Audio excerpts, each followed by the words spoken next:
ხავარჯობა მეცხრე არხი წარმოგიდგენთ ამბების შოუს. მე ვარ ირაკლი ჩიხლაძე და იყავით მოვლენათა ეპიცენტრში. რუსეთის ოცნება და საქართველოს როლი მსოფლიო არენაზე. რუსთან წერეთელი პროფესორ ზბიგნევ ბჟეზინსკი შეხვდა, რას ყვება ექს-პრეზიდენტ ჯიმ კარტერის მრჩეველი. ამის შესახებ ვრცელ ინტერვიუს თქვენ გადაცემის მომდევნო ნაწილში მოისმენთ. შეწყალებულთა სტატისტიკა. სამინისტრო საშუალების სამინისტრო ამბობს, რომ პრეზიდენტმა საშიში დანაშაულისთვის გასამართლებული 1810 პირი შეიწყალა. მინისტრის მოადგილე ჩვენ სტატისტიკას პირდაპირ ეთერში გადაცემის მომდევნო საათში მოგვაწვდის. უადო გაფიცვის მეორე დღე ბათუმში ტერმინალი პარალიზებული. ჩვენი ჟურნალისტი თეონა ბაკურიძე ემზადება პირდაპირ ჩართვისთვის და გვეტყვის რა ხდება ამ დროისთვის აჭარაში. ამ ყველაფერზე ვისაუბრებთ 2 საათის განმავლობაში, ასევე ჩვენს კითხვებს უნდა უპასუხოს თენგიზ ფხალაძემ, გეოპოლიტიკური კვლევის საერთაშორისო ცენტრის ხელმძღვანელმა, თუმცა მანამდე ეთერი დაუთმოთ ახალს. მოგესალმები ირაკლი და გაგაცნობთ ამ დროისთვის განვითარებულ მოვლენებს.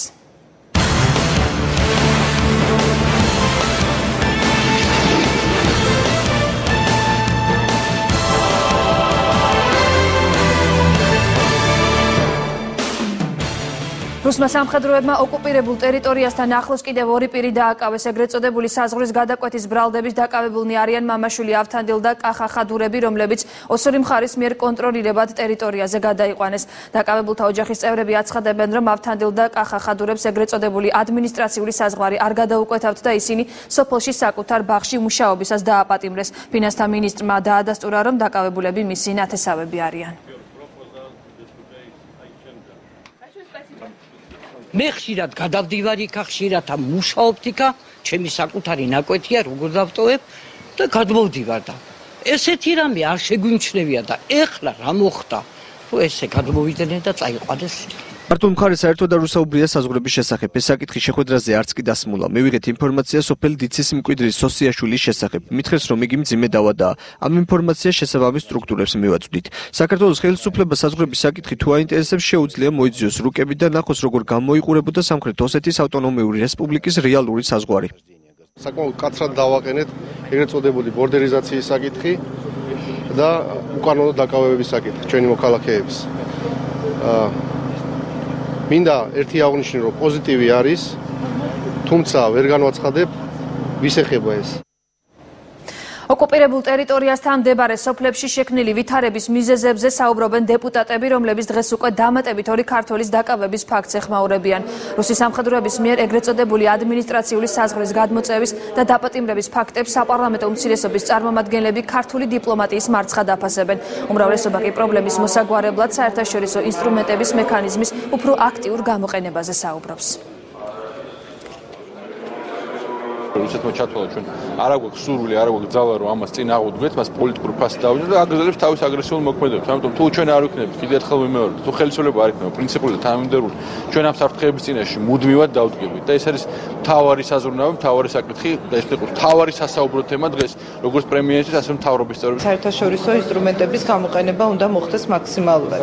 ყველა ის სტრუქტურა, რომელიც შეიძლება იყოს ჩართული ევროკავშირთან ერთად საერთაშორისო ორგანიზაციები უნდა ჩავთოთ იმისთვის, რომ მაქსიმალურად მოკლე დროში ეს პროცესი რაღაცნაირად შეჩერდეს და ის გატაცებული ადამიანები დავაბრუნოთ. გენადი ონიშენკო ქართული პროდუქციის შესახებ რუსეთის სანიტარული სამსახურის უფროსი აცხადებს, რომ რუსეთის ბაზარზე ქართული პროდუქციიდან 255 დასახელების ღვინო, ასევე ჭაჭა, კონიაკი და მინერალური წყალი, ბორჯომი და საირმე შევა. საირმეს უკვე ოფიციალურად მიენიჭა რუსეთის ფედერაციის რეგისტრაციის მოწმობა, რის საფუძველზეც მან რუსულ ბაზარზე შესვლის უფლება მიიღო. 245 наименований вин. რუსულ ბაზარზე ქართული პროდუქციიდან 245 დასახელების ღვინო, 2 ჭაჭის სახეობა, 30 დასახელების კონიაკი და 2 დასახელების მინერალური წყალი, ბორჯომი და საირმე შევა. დღეისთვის სახელმწიფო რეგისტრაციის 129 ცნობაა გაცემული, მათ შორის ალკოჰოლური სასმელის 8 და მინერალური წყლების 2 მწარმოებელზე. ალკოჰოლური სასმელების 8 მწარმოებლის პროდუქცია კი დაწუნებული იქნა. ამ დროისთვის ალკოჰოლური სასმელების 130 სახეობის ექსპერტიზა მიმდინარეობს. აქციზური მარკების პრობლემა კი ნაწილობრივ უკვე მოგვარებულია. თუმცა ჩვენი ბაზარი იმდენად დიდია ქართული სასმელების ყველა სახეობას რომ შემოვიდეს რუსული ბაზრისთვის, ის მაინც შეუმჩნეველი დარჩება.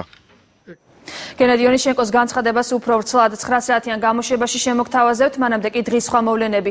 სოციოლოგიური კვლევის და ანალიზის ინსტიტუტმა საქართველოს მოსახლეობის პოლიტიკური პრეფერენციების შესახებ კვლევა ჩაატარა, რომელშიც შემთხვევითი შერჩევის პრინციპით 2400 რესპონდენტი მონაწილეობდა. კითხვები პოლიტიკური პარტიების საქმიანობის შეფასებას, არჩევნებში მონაწილეობის მზაობას და პოლიტიკურ რეიტინგებს ეხებოდა. კვლევის ავტორები აცხადებენ, რომ ქართული ოცნება კვლავ რჩება დომინანტ პოლიტიკურ ძალად. გამოკითხულთა 51% ქართული ოცნების საქმიანობას ხელისუფლებაში მოსვლის შემდეგ დადებითად აფასებს. გაზრდილია ნეიტრალური შეფასების მაჩვენებელი 32.6%, უარყოფით შეფასებას კი რესპონდენტთა 7.5% იზიარებს. პრემიერ-მინისტრის პოსტზე ბიძინა ივანიშვილის საქმიანობის დადებითი შეფასება კოალიციის შეფასებას აღემატება და ის 58% შეადგენს. ივანიშვილის საქმიანობას ნეიტრალურად აფასებს 26%, უარყოფითად კი 6.5%. ერთიანი ნაციონალური მოძრაობის საქმიანობას პოლიტიკური ოპოზიციის როლში დადებითად 14% აფასებს, ნეიტრალურად 34%. უარყოფითად კი ყოფილ მმართველ გუნდს 40.6% ახასიათებს. ანალოგიური მაჩვენებლები აქვს მიხეილ სააკაშვილის საქმიანობის შეფასებასაც, არჩევნებში მონაწილეობას გამოკითხულთა 76% აპირებს, მათგან 63% საპარლამენტო არჩევნებში ქართულ ოცნებას დაუჭერდა მხარს, ნაციონალურ მოძრაობას კი მხოლოდ 10%. კოალიცია ქართული ოცნება და ბიძინა ივანიშვილი რჩებიან ქართულ პოლიტიკურ სივრცეში დომინანტურ პოლიტიკურ ძალებად, მათ კონკურენციას პრაქტიკულად ვერც ერთი პოლიტიკური ძალა ვერ უწევს. იზრდება ხელისუფლების საქმიანობის ნეიტრალურად შემფასებელთა, ესე იგი არც დადებითად, არც უარყოფითად, აი ამ ტიპის შემფასებელთა ხვედრითი წილი. თუმცა ამ პოზიციის მქონე ნაწილის საარჩევნო ხმა არ იწერება რასაკვირველი ნაციონალური მოძრაობის აქტივში. იტალიელი ფეხბურთელები თბილისში არიან, ამ წუთებში ისინი სასტუმრო რედისონში იმყოფებიან, მოგვიანებით კი დინამო სტადიონთან გადაინაცვლებენ, სადაც კახი კალაძის ფეხბურთიდან გაცილების მატჩი დაიწყება. იტალიელ სპორტსმენებს სასტუმროსთან გულშემატკივრები დაახტნენ, სადაც ამ წუთებში ჩვენი კორესპონდენტი გვანცა პაპავაძე იმყოფება. გვანცა, როგორი განწყობაა ფეხბურთელებში? საფეხბურთო კლუბ მილანის ფეხბურთელები უკვე სასტუმრო რედისონში იმყოფებიან, სასტუმროსთან მათ გულშემატკივრები და თავად კახი კალაძე დახვდა. იტალიელმა ფეხბურთელებმა ჟურნალისტებთანაც გააკეთეს კომენტარი და დღევანდელი დღის მნიშვნელობაზე გაამახვილეს ყურადღება. რაც შეეხება თავად კახი კალაძეს, მისი განცხადებით დღევანდელი დღე ერთის მხრივ არის ძალიან ემოციური, რადგან ის ოფიციალურად ემშვიდობება ფეხბურთს, მეორე მხრივ კი ძალიან სასიამოვნო, რადგან მშობლიურ ქვეყანაში მისი ძალიან ბევრი მეგობარი ჩამოვიდა. სასიამოვნოა, როდესაც ამდენი ჩემი მეგობარი ეწევა საქართველოს, ბევრი წამყვანი ფეხბურთელი ვარსკვლავი ჩამოდის. მეორე მხრივ, რა თქმა უნდა, ემოციური დღეა ჩემთვის. მე დღეს უკვე ოფიციალურად ქართულ გულშემატკივართა საერთოდ ფეხბურთს ვემშვიდობები. ამასთან დაკავშირებით ერთი წლის წინ გავაკეთე ოფიციალური განცხადება, მაგრამ დღეს შეხვედრა გაიმართება და ეს კიდევ უფრო გულდასაწყვეტი იქნება და უფრო ემოციური იქნება ჩემთვის. დიდი ხანია მეგობრობთ კახასთან, ამიტომ ჩემთვისაც ორმაგად მნიშვნელოვანია მის გამოსამშვიდობებელ თამაშზე ჩამოსვლა. ძალიან ბედნიერები ვართ, რომ საქართველოში ვიმყოფებით. კალაძე ლეგენდარული ფეხბურთელია და გული მწყდება, რომ ფეხბურთს ემშვიდობება. მე როგორც უკვე გითხარით, რედისონთან ფეხბურთელებს გულშემატკივრები შეძახილებით დახვდნენ, მათ სურდათ იტალიელ ვარსკვლავებთან შეხვედრა, თუმცა ყველა მათგანმა სამწუხაროდ ეს ვერ მოახერხა.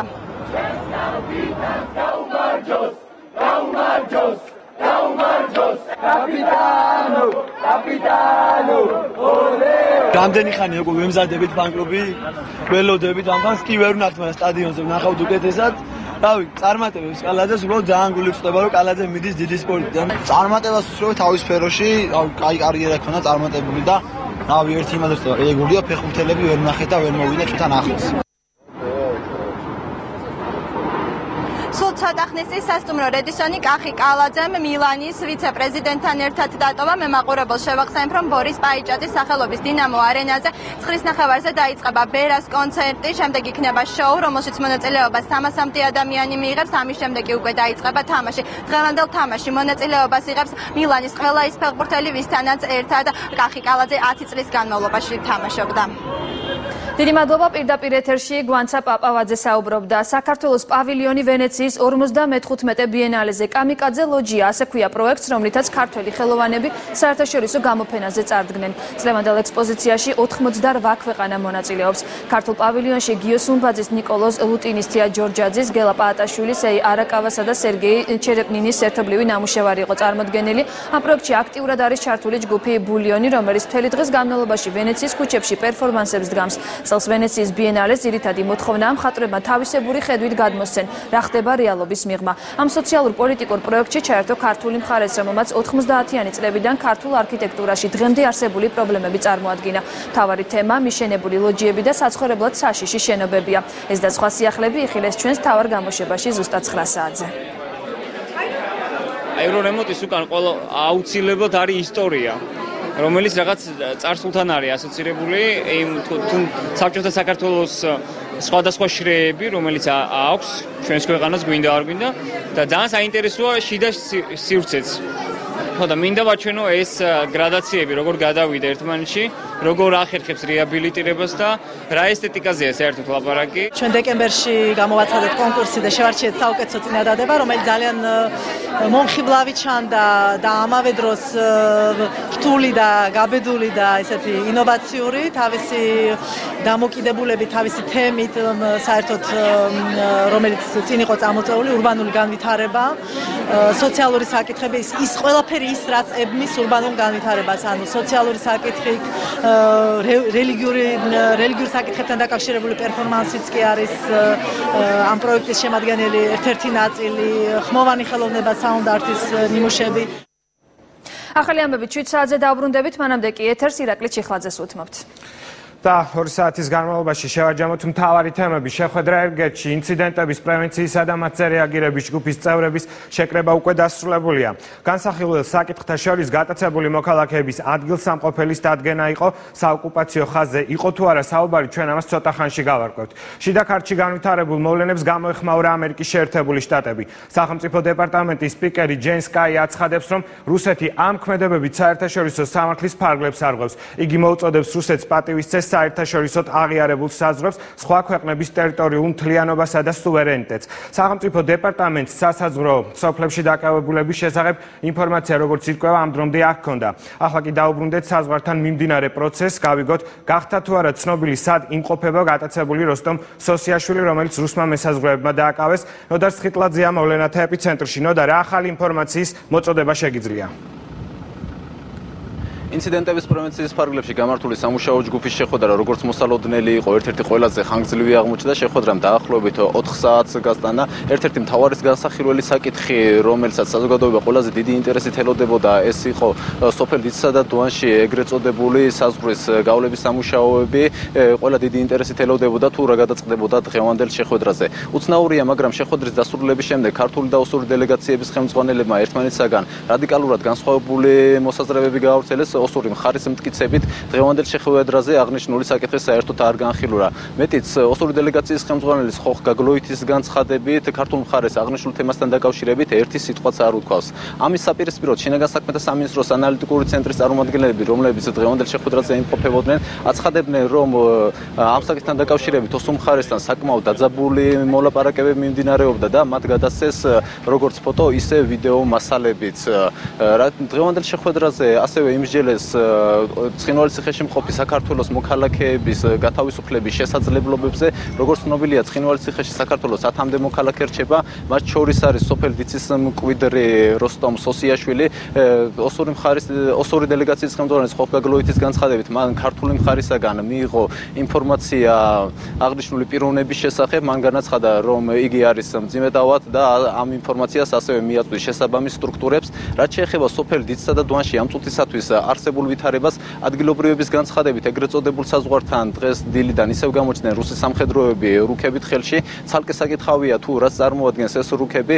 შეხვედრის დაწყებამდე რამდენიმე წუთით ადრე ოსური დელეგაციის ხელმძღვანელმა ხოხ გაგლოითიმ ჩვენთან საუბრისას განაცხადა, რომ ეგრეთ წოდებული საზღვრის გავლების პროცესში ისინი ხელმძღვანელობენ იმ რუქებით, რომლებიც შედგენილია 1922 და 84 წლებში. დღევანდელ შეხვედრაზე ამ საკითხების გარდა ასევე იმსჯელეს კონფლიქტის ზონის მოსაზღვრე სოფლ სოფლების სასმელი და სარწყავი წყლით მომარაგების თაობაზე, ასევე ეგრეთ წოდებული საზღვრის სიახლოვეს მომუშავე ფერმერების უსაფრთხოებაზე. გარდა ამისა, ასევე დააყენეს საკითხი უგზო-უკვლოდ დაკარგულთა მოძიების თაობაზე. ცნობილია, რომ საქართველოს პროკურატურა დაკითხავს იმ პირების ახლობლებს, რომლებიც ოსური მხარის მტკიცებით 2008 წლის ომის შემდეგ უგზო-უკვლოდ დაკარგულად ითვლებიან. ეს იყო ეს ძირითადი განსახილველი საკითხები, რომლებიც დღეს დააყენეს ერგნეთში გამართულ შეხვედრაზე, რაც შეეხება ინციდენტების პრევენციის ფარგლებში მომუშავე ჯგუფის შემდგომ შეხვედრას, იგი ივნისის ბოლოსთვის არის დაგეგმილი. ნოდარ გუში მთავრობამ გაავრცელა ინფორმაცია, რომ მონიტორინგის რიცხვი შესაძლოა გაიზარდოს, ანუ მონიტორებს გულისხმობ და ასევე ქართული პოლიციის წარმომადგენლები. დღეს დამატებითი ჯგუფები ხო არ გამოჩენილა და ასევე ერთგვარი შეჯამება რო გავაკეთოთ კვირის, როგორ დაიწყო და როგორ ვითარდებოდა მოვლენები დღემდე, გულისხმობ მავთულხლართების პოლიტიკას. რაც შეეხება გაძლიერებულ პატრულირებას, ჯერჯერობით რაიმე განსაკუთრებული ამ სოფლებთან დაკავშირებით არაფერი არ შეგვინიშნავს, როგორც ადრე ხდებოდა პატრულირება, ზუსტად ისე არის გულისხმობ უპირველესად სოფელ დიდსა და დვანს. რაც შეეხება შეჯამებას, თუ როგორ განვითარდა მოვლენები, ცნობილია, რომ 4-5 დღის წინ დაიწყეს სოფელ დიდსა და დვანში ეგრეთ წოდებული საზღვრის მონიშნის სამუშაოები.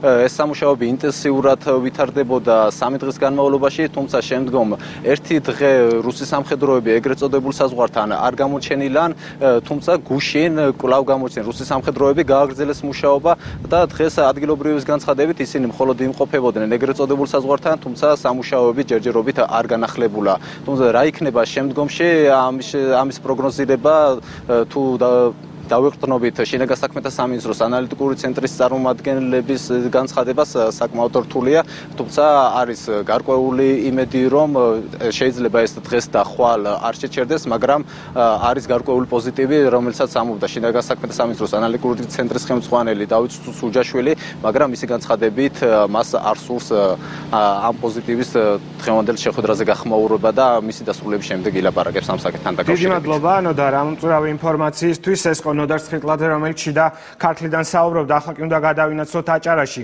უვადო გაფიცვის მეორე დღე ბათუმის საერთაშორისო საკონტეინერო ტერმინალის მუშაობა პარალიზებულია.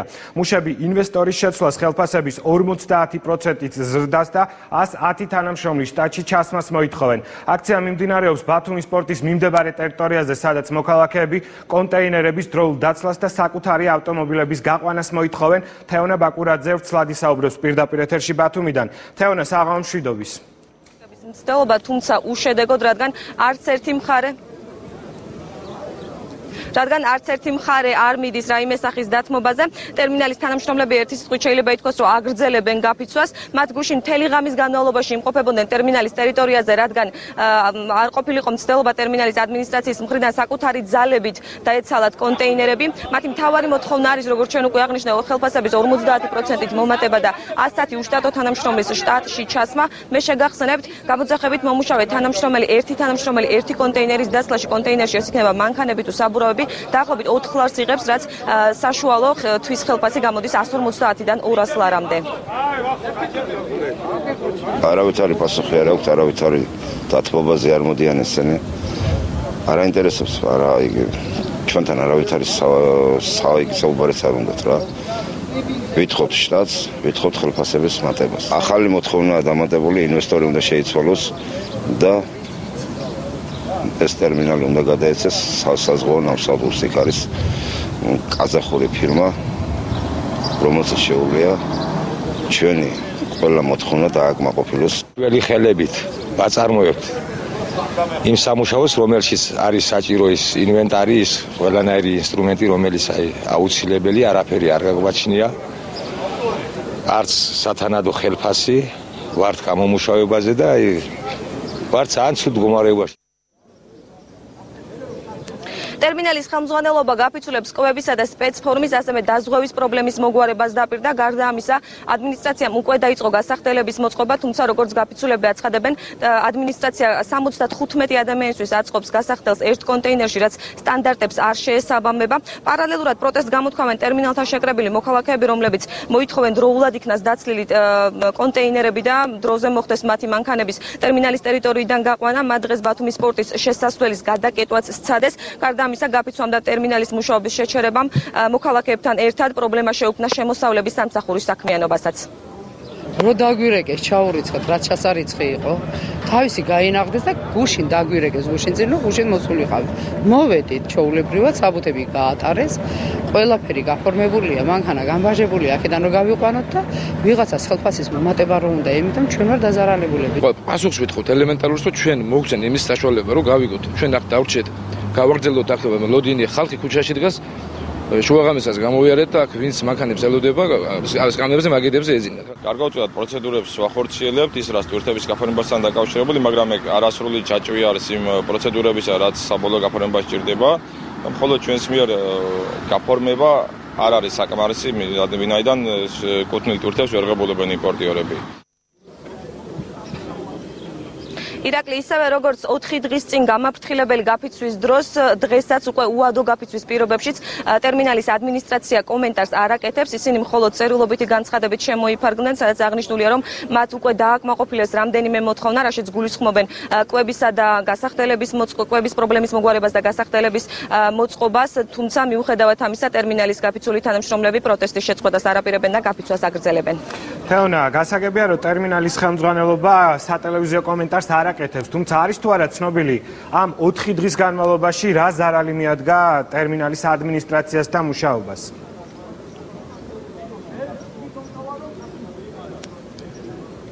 ჩვენ სწორედ ამ კითხვის დასმაც გვინდოდა ტერმინალის ადმინისტრაციისთვის, თუმცა სამწუხაროდ არ მოგვეცა ამის საშუალება. ადმინისტრაციის თანამშრომლები, რომლებიც ტერიტორიაზე იმყოფებიან და ჩვენ შეგვიძლია მათთან მივიდეთ კომენტარის ჩასაწერად, სამწუხაროდ ისინიც არ გვაწვდიან რაიმე სახის ინფორმაციას. აქედან გამომდინარე, სამწუხაროდ ჯერჯერობით ამაზე პასუხს ვერ გაგცემ, თუმცა ვიცით ის, რომ შემოსავლების სამსახურს საკმაოდ დიდი ზიანი მიაყენა, იქედან გამომდინარე, რომ სრულად და სრულყოფილად გაფორმების ეკონომიკური ზონა ვერ ასრულებს თავის საქმიანობას. დიდი მადლობა. პარალიზებული ტერმინალის შესახებ აჭარიდან თეონა ბაკურიძე საუბრობდა პირდაპირ ეთერში. ახლა კი ქუთაისი. კანონმდებელთა შენობის უკანონო მშენებლობა ქუთაისში პარლამენტის შენობა ნებართვის გარეშე აიგო. აუდიტის მიერ გამოქვეყნებულ ანგარიშში საუბარია ფინანსურ ნაწილზეც. მშენებლობა სესხის მეშვეობით მოხდა, საერთო ჯამში კი, როგორც ცნობილი გახდა, 74 მილიონამდე ლარი დაიხარჯა. საპარლამენტო ქალაქიდან ირაკლი აკობია შემოგვიერთდება. ირაკლი, საღამომშვიდობის და პირველ რიგში მაინტერესებს ინფორმაცია, რამდენად გადაამოწმე. შენს უკან ჩანს მთავრობის სახლი. საუბარია, რომ ეს შენობა შესაძლოა დაინგრეს, ანუ მისი დემონტაჟი მოხდეს. დიახ, ირაკლი, დღეს უკვე უმრავლესობის წარმომადგენლები აკეთებდნენ განცხადებას, რომ მთავრობის სახლის დემონტაჟი მოხდებოდა. დღეს ქუთაისის პარლამენტის შენობის მშენებლობასთან დაკავშირებით სახელმწიფო აუდიტის სამსახურმა დასკვნა უკვე დადო. აღნიშნული დოკუმენტი დღეს შემოვიდა პარლამენტში. დასკვნაში ნათქვამია, რომ ქუთაისში პარლამენტის სასახლის მშენებლობა ნებართვის გარეშე მოხდა. სამთავრობო განკარგულებებიდან აღნიშნული მშენებლობის დასაფინანსებლად 73,734,980 ლარი გამოიყო.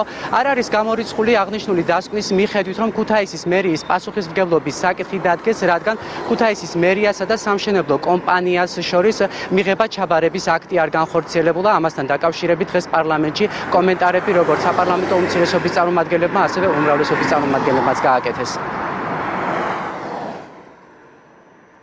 შემიძლია სრული პასუხისმგებლობით თქვა ერთი რამ, მოკლედ, რომ ყველა ცენტი, ყველა თეთრი, ყველა ლარი, რომელიც იყო ამ შენობისთვის გამოყოფილი, დაიხარჯა მიზნობრივად და ქუთაისის თვითმმართველობის და ყველა იმ ადამიანის მიზანი, იდეა ფიქსი იყო, რომ რაც შეიძლება დროულად ის, რაც ჩვენი ქვეყნის კონსტიტუციით იყო განსაზღვრული, აშენებულიყო ის შენობა, სადაც დღეს ფუნქციონირებს ჩვენი ქვეყნის უმაღლესი საკანონმდებლო ორგანო.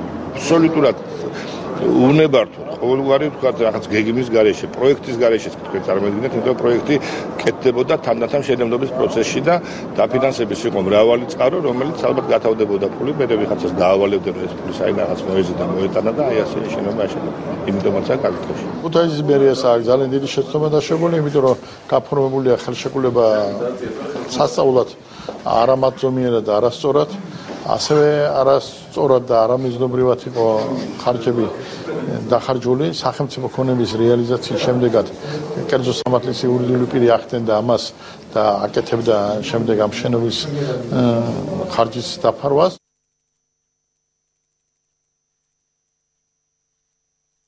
დასკვნასთან დაკავშირებით სახელმწიფო აუდიტის დასკვნასთან დაკავშირებით ჯერჯერობით უცნობია რა გადაწყვეტილებას მიიღებს პარლამენტი. დიდი მადლობა ირაკლი იაკობია საუბრობდა ქუთაისთან პირდაპირ ეთერში. ახლა რეკლამის დროა, რეკლამის შემდეგ კი ექსკლუზიური ინტერვიუ ამერიკის შეერთებული შტატებიდან რუსუდან წერეთელს ველოდებით. ეს არის ირაკლი ჩიხლაძის ღია თამაში. რამდენიმე წუთში რა გამოწვევების წინა შედგა საქართველოს ჩვენს კითხვებს თენგის ფხალაძე უპასუხებს, მანამდე კი ექსკლუზიური ინტერვიუ. პუტინის იმპერატიულ ნოსტალგიას გრძელვადიანი პერსპექტივა არ გააჩნია. ნორმალური ურთიერთობები ან მისი აღდგენა ორმხრივი პროცესი უნდა იყოს. არ მგონია საქართველოს შეძლოს რუსეთთან მდგომარეობის გამოსწორება, თუ ეს თავად რუსეთმაც არ მოინდომა, აცხადებს ზბიგნევ ბჟეზინსკი.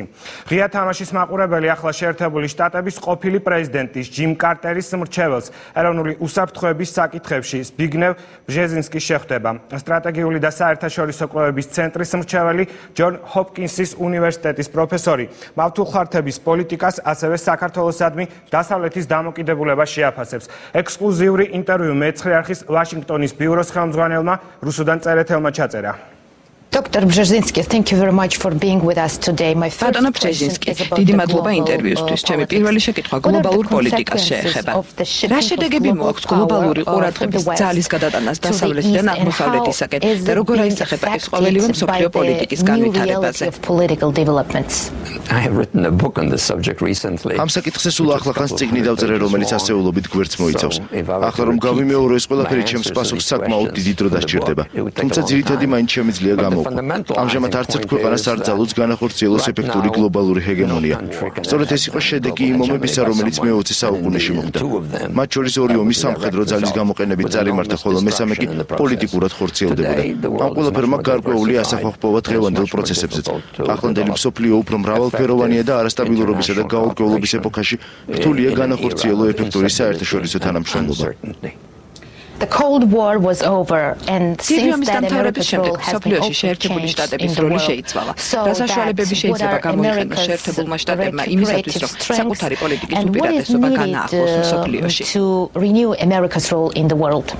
Well, first of all, the United States is still the most important. შეერთებული შტატები თავის უპირატესობას დღემდე ინარჩუნებს მსოფლიოში. ეს გრძელვადიანი პროცესია, თუმცა არ მინდა ვიწინასწარმეტყველო, რადგან ყველაფერი დამოკიდებულია სხვა ქვეყნებში განვითარებულ მოვლენებზეც. ამ მხრივ აღსანიშნავია ჩინეთი. ვფიქრობ, შეერთებული შტატების როლს წარმოადგენს საერთაშორისო მასშტაბით დიდი რაოდენობით გაზრდილი ზოგად საკაცობრიო პრობლემების მოგვარება, რომელიც არა მარტო პოლიტიკას და სოციალურ ვითარებას შეეხება, არამედ ეკოლოგიურ საკითხებსაც მოიცავს. ასე რომ შეერთებული შტატები ხელს უწყობს ერთგვარად ამ საკითხების მოგვარებას, მაგრამ ამავდროულად საკუთარ შეხედულებებს თავს არავის აყვებს და არც არავის გარკვევს. In which direction რა მიმართულებით მიდის ამჟამინდელი მსოფლიო ახლა და რა ადგილი უკავია ამ გლობალური ცვლილების ფონზე ისეთ პატარა ქვეყნებს, მაგალითად როგორიცაა საქართველო და მოლდავეთი? ეს დამოკიდებულია გაფართოებულ საერთაშორისო თანამშრომლობაზე. რაც უფრო მეტია ფართო საერთაშორისო თანამშრომლობის შესაძლებლობა, მით მეტი შანსი აქვთ ნაკლებად ძლიერ და გავლენიან სახელმწიფოებს აქტიურად იყვნენ ჩართულნი და მნიშვნელოვანი როლი ითამაშონ გლობალურ პროცესებში. Can you talk a little bit about შეგიძლიათ სულ ცოტა კავკასიის რეგიონზე ისაუბროთ და რა ზეგავლენას მოახდენს ახლო აღმოსავლეთში, ირანსა თუ თურქეთში მიმდინარე ცვლილებები რეგიონზე? ცხადია, რეგიონი მსოფლიოს ერთ-ერთი დაუცველი და არასტაბილური ნაწილია, სადაც კრიზისული მდგომარეობაა. ამ კრიზისმა კი შეიძლება ერთ დღეს სავალალო შედეგები გამოიწვიოს მსოფლიო მასშტაბით. ამიტომ ყველა ფრთხილად ეკიდება კონფლიქტებს ისრაელსა და პალესტინაში, ასევე სირიაში, ირანსა თუ კავკასიაში. Let's talk about Georgia, Russia. შეძლებს თუ არა საქართველოს რუსეთთან ნორმალური ურთიერთობის აღდგენას და რა როლს ითამაშებენ დასავლეთის სახელმწიფოები საქართველოსთან მიმართებაში? ნორმალური ურთიერთობის ქონა ან აღდგენა ეს ორმხრივი პროცესია. არ მგონია საქართველოს შეძლოს რუსეთთან მდგომარეობის გამოსწორება. თუ ეს თავად რუსეთმაც არ მოინდომა. რა თქმა უნდა, ამ ორ ქვეყანას შორის ძალისყრით დიდი არაპროპორციულობაა. მაგრამ თუ გავითვალისწინებთ იმას, რომ ჩვენ ვცხოვრობთ საერთაშორისო სისტემაში, სუვერენიტეტსა და თანასწორობის დაცვით უნდა გამოიხატოს ნორმალური თანამშრომლობის სურვილი, რომელსაც შემხვედრი პოზიციები სჭირდება. როგორ ფიქრობთ, შეეძლო საქართველოს 2008 წლის ომის თავიდან არიდება? არ ვიცი. ისტორია ჩამწერის საშუალება არაა, რომელიც შეგიძლია უკან გადაახვიო და შემდეგ ისევ აღადგინო და გარკვეულ ადგილამდე მიიყვანო. ისტორია ეს უკვე მომხდარი ფაქტების ერთობლიობაა. ვიცი, რომ ეს ფართომასშტაბიანი განხილვის თემაა, მაგრამ ნებისმიერ შემთხვევაში რეალობა ასეთია. ცხადია, ვიღაცამ რაღაც დაკარგა და ვიღაცამ ამ რაღაცის ოკუპაცია მოახდინა. და შეიძლებოდა თუ არა ამ ყველაფრის თავიდან არიდება, მიჭირს პასუხის გაცემა. Since 2003, 2003 წლიდან საქართველოში ძირითადი აქტივები რუსეთის კუთვნილების ან მფლობელობის ქვეშ აღმოჩნდა. ეს მაშინ როცა მთელ მსოფლიოს სჯეროდა, რომ ვარდების რევოლუციის შემდეგ რუსულ-ქართული რიტორიკა შეიცვლებოდა. აქედან გამომდინარე, რა უნდა გააკეთოს საქართველომ და როგორ უნდა შეინარჩუნოს სანდო პარტნიორის იმიჯი დასავლეთის თვალში. To be remained as a reliable partner for the West. Well, I don't know how accurate that is. არ ვიცი რამდენად ზუსტია ეს საკითხი, რაც ასევე გულდასმით არ შემისწავლია. თუმცა ცხადია, თუ კი ქვეყანას დროს რეალურად შეინარჩუნოს დამოუკიდებლობა და არა მხოლოდ კანონმდებლობით, რა თქმა უნდა, თავადვე უნდა იყოს მნიშვნელოვანი ეროვნული აქტივების მესაკუთრე და მაკონტროლებელი. რამდენად შეუძლია დაუახლოვდეს საქართველოს რუსეთს და პარალელურად ნატოს წევრიც გახდეს? Well, I think you're asking two different questions. ფიქრობ თქვენ ორ სხვადასხვა შეკითხვას მისვავთ. საქართველოს რუსეთთან ისედაც ახლოა, თუ კი რუკასაც გადავხედავთ, დავინახავთ თუ რამდენად თვალშისაცემია ეს სიახლოვე. მაგრამ გახდება თუ არა საქართველოს ნატოს წევრი. ამაზე პასუხი შემდეგია. თუ კი იმ პირობებს დააკმაყოფილებს, რომელიც ნატოში გაწევრიანებისთვისაა საჭირო. ნატოში წევრად გახდომისათვის ქვეყანამ საკმაოდ მკვეთრი სტანდარტები უნდა დაიცვას. მათ შორისაა კონსტიტუციური დემოკრატია, კანონის უზენაესობა და კიდევ სხვა მრავალი კრიტერიუმი. ხოლო თუ კი საქართველოში პოლიტიკურ ანგარიშწორებას დომინირებული სახე მიეცა, მაშინ მას ნატოში გასაწევრიანებლად ნაკლები შანსი ექნება. In your opinion, თქვენი აზრით, როგორი მომავალი ექნება რუსეთს პუტინის მმართველობის დროს, მაშინ როცა დიადი მმართველობა კვლავ არ კარგავს თავის ღირებულებას? I think that Putin reflects ვფიქრობ, პუტინი რუსული ელიტასა და საზოგადოებაზე ასევე მეზობელ ქვეყნებზე ზეგავლენის მოხდენის მცდელობით იმპერიულ ნოსტალგიას გამოხატავს. ეს ნოსტალგია არარეალისტურია, რომელსაც გრძელვადიანი პერსპექტივა არ აქვს. თუმცა ამ მოკლე დროში დახმარებას უწევს ძალაუფლების კონსოლიდაციასა და ნაციონალური მიმართვის გამოყენებაში. ყოველივე ეს კი მის ძალაუფლებას აფართოებს და ამყარებს. ჩემი აზრით, მომავალში უფრო და უფრო მეტი რუსი, განსაკუთრებით საშუალო კლასის ახალგაზრდები, გაათვითცნობიერებენ, რომ რუსეთს მომავალი არ ექნება დასავლეთთან სიახლოვის გარეშე. დასავლეთთან დაახლოება კი დემოკრატიული ღირებულებების ჭეშმარიტ გაზიარებასა და არა მხოლოდ საკუთარი თავის დემოკრატიულ ქვეყნად გამოცხადებას გულისხმობს. What do you think about საქართველოსა და აზერბაიჯანის თანამშრომლობაზე? Well, that is a fact of life. ეს კანონზომიერი პროცესია, რომელიც მნიშვნელოვან ეკონომიკურ ინიციატივებს იზიარებს. სწორედ ეს განსაზღვრავს მათ თანამშრომლობას. ბაქო ჯეიჰანის ნავთობსადენს როგორც სტრატეგიულად ენიჭება დიდი მნიშვნელობა, ასევე დიდი ეკონომიკური სარგებელის მოტანა შეუძლია ორივე ქვეყნისათვის. დახმარების აღმოჩენა შეუძლია ცენტრალურ ევროპას, განსაკუთრებით პოლონეთს, იმ ქვეყნებისათვის, რომლებიც უარს ამობენ რუსეთის ზეგავლენაზე, მაგალითად საქართველო, მოლდავეთი, უკრაინა. I think if these states have closed. თუ კი ამ სახელმწიფოებს ექნებათ მჭიდრო ურთიერთობა ერთმანეთთან, თუ ერთმანეთზე ზეგავლენას მოახდენენ და წაახალისებენ კანონის უზენაესობას, დემოკრატიული პრინციპების პატივისცემას და შეეცდებიან თავი აარიდონ პირად და პოლიტიკურ ანგარიშწორებას, არ აქვს მნიშვნელობა ქვეყანაში ხდება თუ არა პოლიტიკური ცვლილება, მაშინ ისინი უფრო მეც მიაღწევენ. Free trade between თავისუფალი ვაჭრობა ევროპასა და შეერთებულ შტატებს შორის პრეზიდენტ ობამას ახალი ინიციატივა და რა ადგილი შეიძლება დაიკავოს საქართველოს ამ სივრცეში? Well, first of all, I think the initiative involves თავდაპირველად ეს ინიციატივა მხოლოდ შეერთებულ შტატებსა და ევროკავშირის ქვეყნებზე ხორციელდება და არა ინდივიდუალურ სახელმწიფოებზე. თუ საქართველოს შეძლებს გახდეს ევროკავშირის წევრი, რა თქმა უნდა, ამ მხრივ გარკვეული შედეგიც იქნება. ჩემი შეფასებით, ამ იდეას ისტორიული მნიშვნელობა აქვს. ასევე ღირებულია სტრატეგიული თვალსაზრისითაც და არა მარტო ეკონომიკური კუთხით, რადგან ყოველივე ეს ხელს შეუწყობს ტრანსატლანტიკური სივრცის შექმნას, რაც დასავლეთს სწრაფად ცვალებად მსოფლიოზე ფართო ზეგავლენის საშუალებას მისცემს. Recently, the president of Russia სულ ცოტა ხნის წინ ბოსტონის მარათონის ტერაქტის შემდეგ პრეზიდენტებს ვლადიმერ პუტინსა და ბარაკ ობამას შორის სატელეფონო შეთანხმება შედგა რუსეთსა და ამერიკის ერთობლივ თანამშრომლობაზე უსაფრთხოების უზრუნველყოფის მიზნით. ასევე განიხილეს თანამშრომლობის საკითხების სპეციალურ სამსახურებს შორის. საინტერესოა, რას ფიქრობთ თქვენ ამ თემაზე? Well, I can't predict how successful it's going to be. მიჭირს ვიწინასწარმეტყველო თუ რამდენად წარმატებული იქნება ეს თანამშრომლობა. მე ვფიქრობ, აქ ხაზი უნდა გავუსვათ იმ საერთო ინტერესს, რომელიც საერთაშორისო ოლიმპიადის უსაფრთხო ჩატარებას გულისხმობს. ყოველგვარი მასობრივი ტრაგიკული მოვლენების თავიდან აცილების მიზნით. თუმცა ეს მდგომარეობა არ განსაზღვრავს კომპლექსურ ურთიერთობას შეერთებულ შტატებსა და რუსეთს შორის. და თუ არსებობს იმედი, რომ ახლო განხილვებით რუსეთსა და შეერთებულ შტატებს შორის თანამშრომლობის გაფართოება ამოსალოდნელი, საფუძველს მოკლებულია, რადგან რუსეთში ბოლოდროინდელი მოვლენები დემოკრატიის პრინციპებისა და საზოგადოების საწინააღმდეგოდ განვითარდა. ეს კი რუსეთს შეერთებულ შტატებთან მჭიდრო ურთიერთობის დამყარებაში ვერ დაეხმარება. And my last question is about what Georgia should understand and what would be your personal advice to official Tbilisi. In general, I would say that political ზოგადად შემიძლია ერთი რამ თქვა. პოლიტიკური პატივისცემა საქართველოს უდიდესი მონაპოვარია. საქართველოს ბოლო წლების განმავლობაში დემოკრატიულ გზას ადგას. თუმცა ვერ ვიტყვი, რომ დემოკრატიის საუკეთესო ვარიანტს წარმოადგენს, რადგან ყველა დემოკრატიის დროს ხდება შეცდომები. ძალიან სამწუხარო იქნება თუ კი შიდა პოლიტიკა საქართველოში, უკრაინაში იანუკოვიჩის ან და ბელორუსიაში ლუკაშენკოს მსგავსად წარიმართება, სადაც პირადი ანგარიშთვარება პოლიტიკურ ცხოვრებაში მნიშვნელოვან ნაწილს იკავებს. მე არ ვამბობ, რომ ეს პროცესები უკვე მოხდა ან ახლა ხდება, მაგრამ არის გარკვეული ნიშნები, რომ შესაძლებელია ეს ყველაფერი მოხდეს. და თუ ეს ასე იქნება, მაშინ საქართველოს უფრო მეტ იზოლაციაში მოექცევა და დიდი რისკის ქვეშ აღმოჩნდება. On behalf of ტელეკომპანია მეცხრე არხის სახელით მადლობას გიხდით დღევანდელი ინტერვიუსთვის და წარმატებებს გისურვებთ. დიდი მადლობა. სასიამოვნო იყო თქვენთან საუბარი. მოგითხრა თბილისელ მეგობრებს. მოკლედ, ბზეჟინსკი ამბობს, რომ რუსეთს იმპერატიული ნოსტალგია ამოძრავებს. დიდი მადლობა რუსთან წერეთელ საინტერესო ინტერვიუსთვის. ჩვენ ველოდებით შტატებიდან სხვა ასევე საინტერესო მოსაზრებებს. ახლა კი სტუდიაში გავაგრძელებ საუბარს თენგიზ ფხალაძე, გეოპოლიტიკური კვლევების საერთაშორისო ცენტრის ხელმძღვანელი. საღამოშუდობის ბატონ თენგიზ, დიდი მადლობა სტუდიაში მობრძანებისთვის. მოდით, პირველ რიგში გამოვეხმაუროთ ინტერვიუს, რომელიც ცოტა ხნის წინ მოვისმინეთ.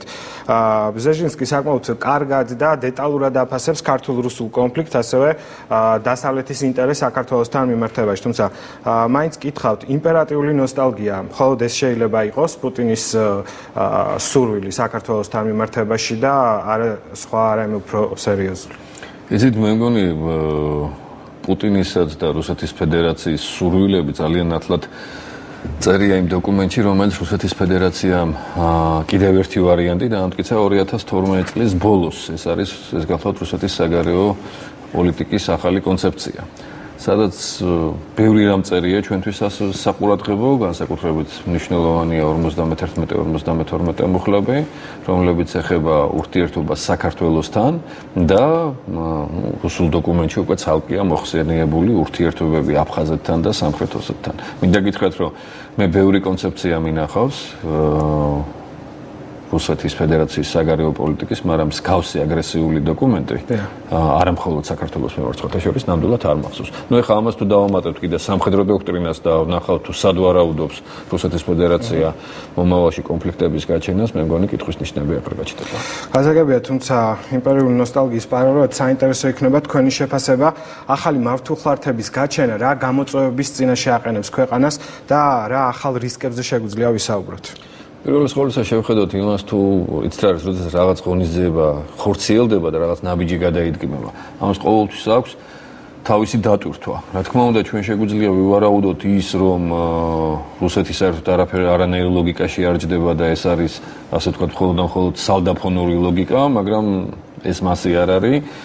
ჯერ შევხედოთ რამდენიმე ფორმატი და რამდენიმე ღონისძიება, რომელიც დაგეგმილია და ამ შემთხვევაში პირველი ეს არის ძალების მოსინჯვის პოზიცია, რამდენად გაგვივა, ასე ვთქვათ, და ფსიქოლოგიური მომენტი, იგივე დაშინების, ეს ხდება იმის წინ, როდესაც უნდა მოხდეს კარასინი აბაშიძის შეხვედრა და თუ კონსტრუქციულად განწყობილი პარტნიორი ხარ, მაშინ ასეთ რამეს არ გააკეთებ და მით უმეტეს მე ამის შემდეგ საგარეო საქმეთა მინისტრის მოადგილე კარასინზე მაქვს საუბარი, არ გააკეთებს განცხადებას იმას, რომ ყველაფერი რაც ხორციელდება რუსეთის ფედერაციის ხელმძღვანელობის ნებით.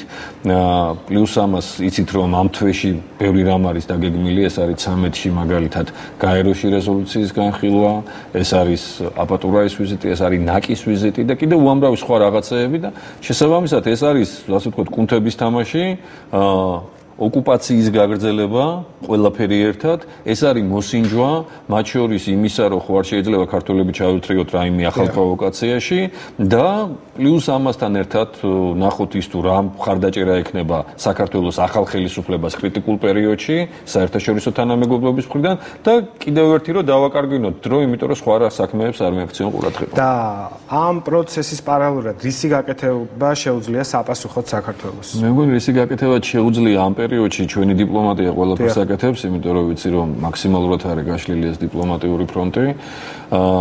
იცით რა არის სამწუხაროდ ეს ისეთი თემა არის, სადაც გაფუჭება უცებ შეიძლება და შედეგი იმ წუთშივე ჩანს, მაგრამ აი ამის გამოსწორებას უკვე დრო ჭირდება, იმიტომ რომ დიპლომატიური რეაქციები დაყოფს იძლევა ცოტა გვიან.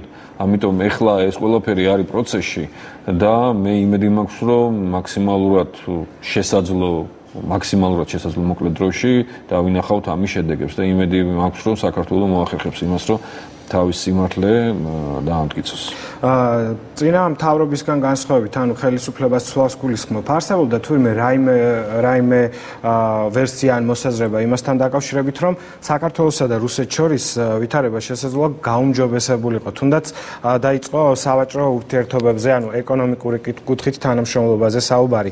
აქ არავინ არ ამბობდა, რომ პოლიტიკაც ამის პარალელურად მოგვარდებოდა, თუმცა მაინც საინტერესოა, რადგან პრემიერმა გუშინ წინ ერთ-ერთ ინტერვიუში განაცხადა, რომ მსგავს დამოკიდებულებას ის არ ელოდა რუსეთის მხრიდან. იცით, შესაძლებელია ურთიერთობების გაუმჯობესება რაღაც გარკვეულ სეგმენტში, ისეთ რაღაც მოკლე ვადით, იმიტომ რომ საბოლოო ჯამში ყველაფერი, სამწუხაროდ ეს არის რუსეთის ფედერაციის პოლიტიკა, იმიტომ რომ ყველაფერი არა მხოლოდ ეკონომიკა და ენერგეტიკა, მათ შორის, რაც უწერიათ, თვითონ მე იმას ვიძახი, მათ შორის განათლება, მეცნიერება, კულტურა, თვითონ იძახიან, რომ ეს ყველაფერი არის ჩვენი საგარეო პოლიტიკის ინსტრუმენტი. ასე რომ, როდის რომელი ინსტრუმენტს გამოიყენებს, ეს დამოკიდებულია იმაზე, თუ რის მიმართ უფრო მოწყვლადია სახელმწიფო. ზოგადად შემიძლია გითხრათ ერთი რამ, რომ რუსეთს პრობლემები ჰქონდა და ამ პოლიტიკის ფარგლებში, რაც ის ატარებს მეზობელ სახელმწიფოებთან მიმართებაში, მას ყოველთვის იქნება პრობლემები, ყველა იმ ხელისუფლებასთან, რომელიც ზრუნავს საკუთარ სახელმწიფოს. ეს არ შეეხება მხოლოდ საქართველოს. საქართველოს მაგალითად რო ავიღოთ, ეს იყო ზვიად გამსახურდია, ედუარდ შევარდნაძე, მიხეილ სააკაშვილი, ჩვენ ვხედავთ, რომ პრობლემები იქნება დღესაც. ხო, ანუ ის იდეა, სადაც დევს ძლიერი ქართული სახელმწიფო და რომელიც უარს ამბობს ექსკლუზიური გავლენის სფეროებში მოხვედრაზე, ეს არის მთავარი პრობლემა. ეს იმას არ ნიშნავს, რომ ეს შეუძლებელია, ანუ ჩვენი წარმატება შეუძლებელია, ეს შესაძლებელია, მაგრამ უბრალოდ რთულია მხოლოდ ამას უსვამ ხაზს. დღეს ფორბსმა გაავრცელა საკმაოდ საინტერესო სტატია სახელწოდებით საქართველოს ნატოს წევრობას უახლოვდება, ბიძინა ივანიშვილი კი კრემლის ჩანერგილი არ არის. ცოტა ადრე, ანუ არჩევნების წინა პერიოდში კი ხელისუფლების წარმომადგენლები ამბობდნენ, რომ თუ ივანიშვილი და ქართული ოცნება გაიმარჯვებს, ეს ხდება რუსეთის გამარჯვება. ანუ დღეს რა ხდება და დადასტურდა დავუშვათ ამ მართულხარდების პოლიტიკით, რომ ბიძინა ივანიშვილი არაფერ კავშირში არ არის რუსეთთან ან მსგავსი რა. ხო, ნუ ეხლა ცოტა უცნაური ის არის. ჯერ ერთი ანალოგია მომეწონა რაღაც საქართველოს ნატოს უახლოვდება, ეს რუსეთის ის არ არის. იცით რა არის? მოდით ერთ რამეს შევხედოთ. ინტერესი ფაქტია, რომ ისევ დიდი არის საქართველოსთან მიმართებაში. იცით რა არის? მოდით ყველანაირი შეთქმულების თეორია შეიძლება დავიჯეროთ და პრინციპში ყველანაირი თეორიას აქვს არსებობის უფლება. მაგრამ მოდით ცოტა სხვანაირად დავსვათ საკითხი, რომ საქართველოს საზოგადოება არის ის საზოგადოება, რომელსაც შეიძლება დაუსვა ეს მარიონეტი, უთხრა რომ შენ მიდიოდი აქეთკენ და უკაცრავად აქეთ აღარ წახვიდი და წამოდი ახლა აქეთკენ და ამას ყველაფერს დადაყლაპავს, მიიღებს და თავდახრილი გააგრძელებს სიარულს. ეს არის მთავარი შეკითხვა. ანუ ჩვენ თუ ვთვლით, რომ ჩვენ ვართ ის საზოგადოება, რომელსაც შეუძლია დაუსვას ვიღაცამ ხელმძღვანელი და ჩვენ უარს ვიტყვით იმაზე, რასაც ამდენი ხანი ვამტკიცებდით, რომ ჩვენ ვართ ევროპელები და ეს ნამდვილად არ არის ნაციონალური მოძრაობის და მიხეილ სააკაშვილის იდეა და ჩვენი სწრაფა ნატოსკენ არ დაწყებულა 2003 წლის მერე. ამაზე ყველაფერს თუ თვალს დავხუჭავთ ოკუპირებულ ტერიტორიებზე და ასე შემდეგ, ну, მაშინ არ ვიცი ხა, ეს მე მგონი უკვე ეროვნული თვითშეგნების დაკარგვა არის. ასე რომ ასეთი განცხადებების გაკეთება პირველეს ყოვლისა საკუთარი თავის შეურაცხყოფაა. მე ასე მიმაჩნია. და ასე როგორ ფიქრობთ, სოჭის ოლიმპიადა, რომელზეც არის აქტიური საუბარი, ამ ყველაფრის ფონზე უნდა კონდეს თუ არა იგივე პოზიცია ხელისუფლებას და უნდა მიიღოს თუ არა საქართველოს მონაწილეობა. იცით, ძალიან რთულ თემას შეეხეთ ახლა, იმიტომ რომ ჩვენ პრობლემა არის ის, რომ ჩვენ ცალკეულ სეგმენტებად ვიხილავთ ხოლმე რაღაცებს, ну დავუშვათ საოკუპაციო ზოლის გადმოწმება, სოჭის ოლიმპიადა, კიდევ რაღაცა. ალბათ ყველაფერი ეს განხილული უნდა იყოს ერთიან სტრატეგიაში. იმიტომ რომ ყველაზე მეტად რამაც შეიძლება უარყოფითი შედეგი მოიტანოს, არის ის, რომ რუსეთისგან სიურპრიზებს ყოველთვის უნდა ვიოლოდოთ, სიურპრიზებს რა თქმა უნდა, ბჭყალებში და თუ წინასწარ არ გვექნა მომზადებული ეს თავდაცვის თუ უბრალოდ რომ პრევენციის მექანიზმებმა იმუშაონ და არ მოხდეს. ასეთ შემთხვევაში ძალიან ბევრ დროს დავკარგავთ და ამ წუთას უსმედით ბატონ ბზეჟინსკის და კიდევ ერთხელ გაუსვა ხაზი თუ რაოდენ ცვალებადია და რაოდენ დიდია საერთაშორისო პოლიტიკის დინამიკა. პატარა ქვეყანას არ აქვს იმის ფუფუნება, რომ არათუ შეცდომა დაუშვას, არამედ ძალიან ბევრი დრო დაკარგოს. იმიტომ რომ ის შეიძლება ჩაიკარგოს აი ამ დინებებში და ელემენტარულად ერთხელ თუ ამოვარდი საიდანღაც დღის წესრიგიდან, მაშინ უკვე უკან დაბრუნება ძალიან ძნელია. ამიტომ ვიძახდი რომ მათ შორის აი ამ პროვოკაციების ერთ-ერთი მიზანი არის ის, რომ დრო დაგაკარგვინოს, სხვა რამეზე გადაგატანინოს ყურადღება. ამიტომ სოჭის ოლიმპიადა იქნება თუ სხვა რაღაცეები, ეს ყველაფერი ერთიან სტრატეგიაში უნდა იყოს. სამწუხაროდ ზოგადი ფორმულირებებიც კი აი ამ ერთიანი სტრატეგიისა, თუნდაც რუსეთის ფედერაციასთან ერთადერთობაში ასე შემდეგ, იმედია რომ ალბათ მუშავდება, მაგრამ ჯერჯერობით არ გვინახია. ამიტომ იმედია რომ ამას ყველაფერს მიეცემა ის ფორმა, რა ფორმაც უნდა მიეცეს და ჩვენ უფრო მომზადებულები ვიქნებით მსგავსი პროვოკაციებისათვის, რომელიც მე სამწუხაროდ უნდა აღვნიშნო, რომ ეს პირველი არ არის და არც ბოლო არ იქნება. დიახ. დიდი მადლობა ბატონ თენგი საინტერესო მოსაზრებისთვის და ასე რომ მიიღეთ გადაცემაში მონაწილეობა. მაყურებელ შევახსენებ ჩვენს კითხვებს. გეოპოლიტიკური კვლევების საერთაშორისო ცენტრის ხელმძღვანელი თენგიზ ფხალაძე პასუხობდა რამდენიმე წუთში ბიზნესის დრო და უცხოეთის ამბები. ჩვენ დავბრუნდით პირდაპირ ეთერში, იყავით მოვლენათა ეპიცენტრში და რამდენიმე წუთში შეტაკება თურქეთში სტამბოლის ცენტრალურ ბაღში. გამართული აქცია პოლიციამ ძალის გამოყენებით დაარბია, რეპორტაჟი ამ წუთებში მზადდება. სირიის ოპოზიცია ჟენევის სამშვიდობო მოლაპარაკებებს ბოიკოტს უცხადებს, თუ რა გახდა ამის მიზეზი, თქვენ ცოტა ხანში უფრო ვრცელ ინფორმაციას მოვანახავთ. მანამდე კი ეთერი დაუთმოთ ბიზნესის დროს, თეაშველიძე შემოგვიერთდა. მოგესალმებით ირაკლი, ფინანსთა მინისტრი ეკონომიკურ ზრდას ვარაუდობს, ირანის ეკონომიკური იზოლაცია ძლიერდება რამდენიმე წამში.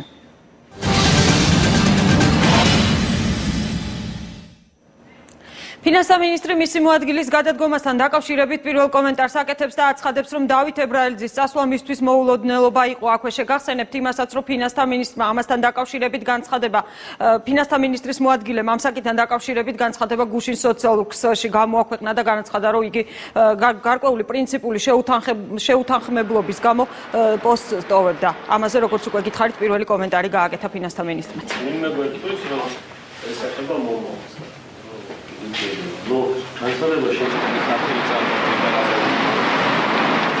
აპრილი არის უკვე 4.1%, რაც უდაოდ წინწასული მაჩვენებელია და კარგია.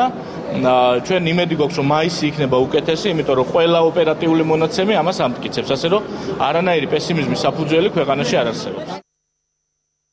რომელიც ფინანსთა მინისტრმა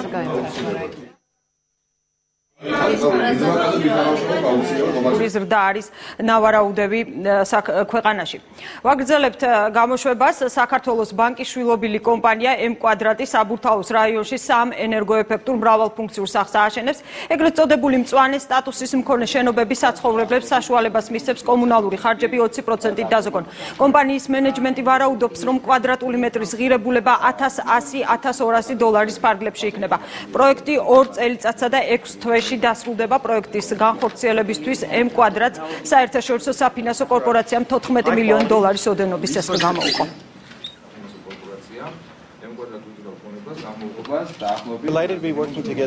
ეს არის ძალიან მნიშვნელოვანი პროექტი, ჩვენ დავაფინანსეთ ახალი თანამედროვე სახლების მშენებლობა, რაც მნიშვნელოვნად გაუმჯობესებს საცხოვრებელ პირობებს. კომპანია M კვადრატი წარმოადგენს ძალიან საიმედო პარტნიორს და სწორედ ამიტომ გადავწყვიტეთ მისი დაფინანსება. ეს არის საცხოვრებელი კორპუსები, განსხვავებით ჩვენი არსებული პროექტებისგან, აქ ემატება ერთი ელემენტი, ეს არის ენერგოეფექტურობის ელემენტი, რაც გულისხმობს იმას, რომ კორპუსებს გაუკეთდება გარე კედლების დათბუნება, რაც საშუალებას მისცემს მოსახლეობას, ვინც აქ შეიძენს ბინებს, დაახლოებით ჩვენი გათვლებით, რაც არის მინიმუმ 20% დაზოგოს კომუნალურ გადასახადებში. სიახლე კიდევ ერთი კომპანიის შესახებ, უკრაინული კომპანია V&P, რომელიც აჭარაში სასათბურე მეურნეობაში $4 მილიონი ინვესტიცია ჩადო თავისი ბიზნესის გაფართოებას გეგმავს. 6 ჰექტარ სათბურს სახელმწიფოს წინაშე აღებული ვალდებულებების შესაბამისად 9 ჰექტარს დაუმატებს, რაც მილიონამდე ლარი დაუჯდება. V&P-ის პროდუქცია მხოლოდ კარფურში შეაქვს, რადგან საცალო ქსელში კონკურენციის გაწევას იაფასიან თურქულ ბოსტნეულთან ვერ ახერხებს. ხორბალი, საწვავი, შაქარი, საქონელი, რომელიც სტანდარტიზაციას ექვემდებარება, შესაძლოა უახლოეს მომავალში ბირჟაზე გაიყიდოს. 20 წლიანი პაუზის შემდეგ კვლავ აქტუალური გახდა სასაქონლო ბირჟის ჩამოყალიბება საქართველოში. ინიციატივის ავტორები ქვეყნის მომგებიან გეოპოლიტიკურ მდებარეობასა და დღეს უკვე ხელსაყრელ ეკონომიკურ გარემოზე საუბრობენ. საერთოდ ბირჟა განაპირობებს მოთხოვნა მიწოდების კონცენტრაციას ნებისმიერ საქონელზე.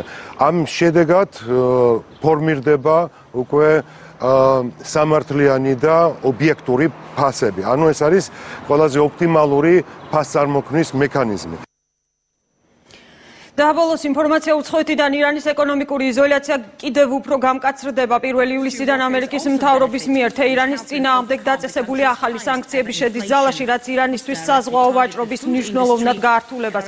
თეთრი სახლის შავსიაში მოხვედრის შიშით ბევრმა ოპერატორმა ქვეყანაში საზღვაო გადაზიდვები პრევენციის მიზნით უკვე შეაჩერა. ახალი სანქციების ქვეშ ექცევა ირანი და სატვირთო გადაზიდვა, გემთმშენებლობა და პორტების მართვა. ირანის წინააღმდეგ საერთაშორისო სანქციები 2011 წლის 1 ივლისიდან ამოქმედა, რის მიზეზიც ქვეყნის ბირთვული პროგრამაა. ამ დროისთვის ეს იყო ჩემს ხალხთ არსებული ბოლო ინფორმაცია, მხოლოდ დროებით გემშვიდობებით, რამდენიმე ხანში კვლავ დავბრუნდები, რაც შეეხება თემებს საპროცენტო განაკვეთები. საუბარია საბანკო საპროცენტო განაკვეთებზე, რაც თავაზობენ ცალკეული ბანკები მომხმარებელს და რამდენად მომგებიანია დღესდღეობით ბიზნესის დაწყება საბანკო კრედიტით. დიდი მადლობა თეა, შენ ირანზე ისაუბრე, მოდით დავრჩეთ ქვეყნის ფარგლებს გარეთ და კიდევ რა ხდებოდა მნიშვნელოვანი გავარკვიოთ. შეტაკება თურქეთში სტამბოლის ცენტრალურ პარკში 3 დღის წინ დაწყებული აქცია პოლიციამ გამთენიისას ძალის გამოყენებით დაშალა. დემონსტრანტები მთავრობის გეგმას აპროტესტებენ, რომელიც პარკში სავაჭრო ცენტრის მშენებლობას ითვალისწინებს. არეულობა ქალაქში ამ დრომდე გრძელდება.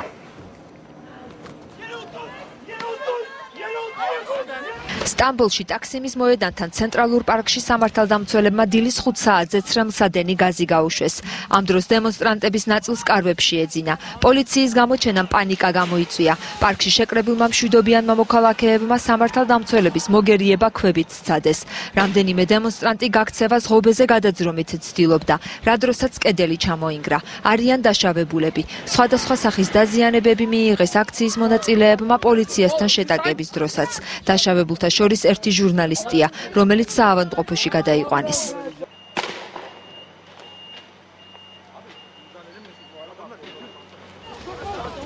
შეტაკება პარკში რამდენიმე საათს გაგრძელდა. პოლიციამ ტერიტორია დემონსტრანტებისა და კარვებისაგან მთლიანად გაათავისუფლა და ირგვლივ ბარიკადები აღმართა.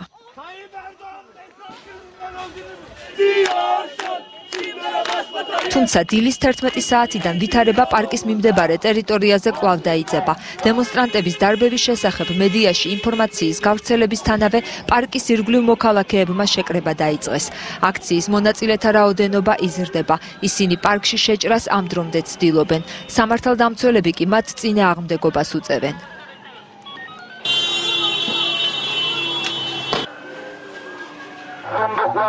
სტამბოლის ცენტრალურ პარკში ასობით ადამიანმა მშვიდობიანი აქცია 3 დღის წინ დაიწყო, როდესაც პარკში ხეების გასანადგურებლად ბულდოზერები გამოჩნდა.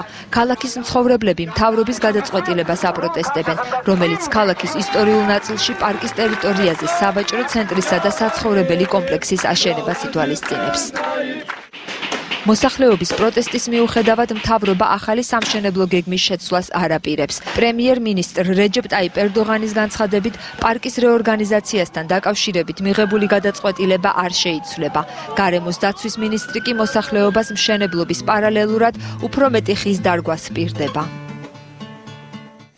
სტამბოლის ცენტრში განვითარებულ მოვლენებთან დაკავშირებით დეტალური ინფორმაცია ხატია შალამბერიძემ მოგვაწოდა. სირიის ოპოზიცია ჟენევის სამშვიდობო მოლაპარაკებებს ბოიკოტს უცხადებს, როგორც ეროვნული კოალიციის წევრები საერთაშორისო საზოგადოების წევრებს აცნობენ ინფორმაციას, მას აქვთ რამდენიმე ულტიმატუმი და თუ ეს არ დაკმაყოფილდება პროცესში მონაწილეობაზე უარს იტყვიან. უფრო დეტალურად ამ თემასთან დაკავშირებით ნატა მაღრაძე ისაუბრებს. სანამ ჰეზბოლა და ირანელი მებრძოლები სირიას არ დატოვებენ, ოპოზიცია სამშვიდობო მოლაპარაკებაში მონაწილეობას არ მიიღებს. ასეთ ულტიმატუმს უყენებს სირიის ეროვნული კოალიცია საერთაშორისო საზოგადოებას. განცხადება სირიის ოპოზიციის ლიდერებმა სტამბოლში მიმდინარე კონფერენციაზე გააკეთეს. საერთაშორისო სამიტი, სადაც მსოფლიო ლიდერები სირიის კონფლიქტის მოგვარების გზებზე იმსჯელებენ, ჟენევაში ივნისში გაიმართება. კონფერენციის ჩატარებაზე შეერთებული შტატების სახელმწიფო მდივანი და რუსეთის პრეზიდენტი მოსკოვში შეხვედრისას შეთანხმდნენ. საერთაშორისო კონფერენციები სირიაში მიმდინარე სისხლის რვას ვერ შეაჩერებს, სანამ ირანისა და ჰეზბოლას მებრძოლები სირიაში არიან, ეროვნული კოალიცია მოლაპარაკებებში მონაწილეობას არ მიიღებს. სურს განვაცხადო, რომ ამ შეხვედრას არავითარი შედეგი არ ექნება. მსგავს კონფერენციებს მხოლოდ ასადის მთავრობისთვის მოაქვს სარგებელი. მთავრობა ამით დროის მოგებას ცდილობს. სირიის ეროვნული კოალიცია 107 სახელმწიფომ სირიელი ხალხის ერთადერთ წარმომადგენლად აღიარა.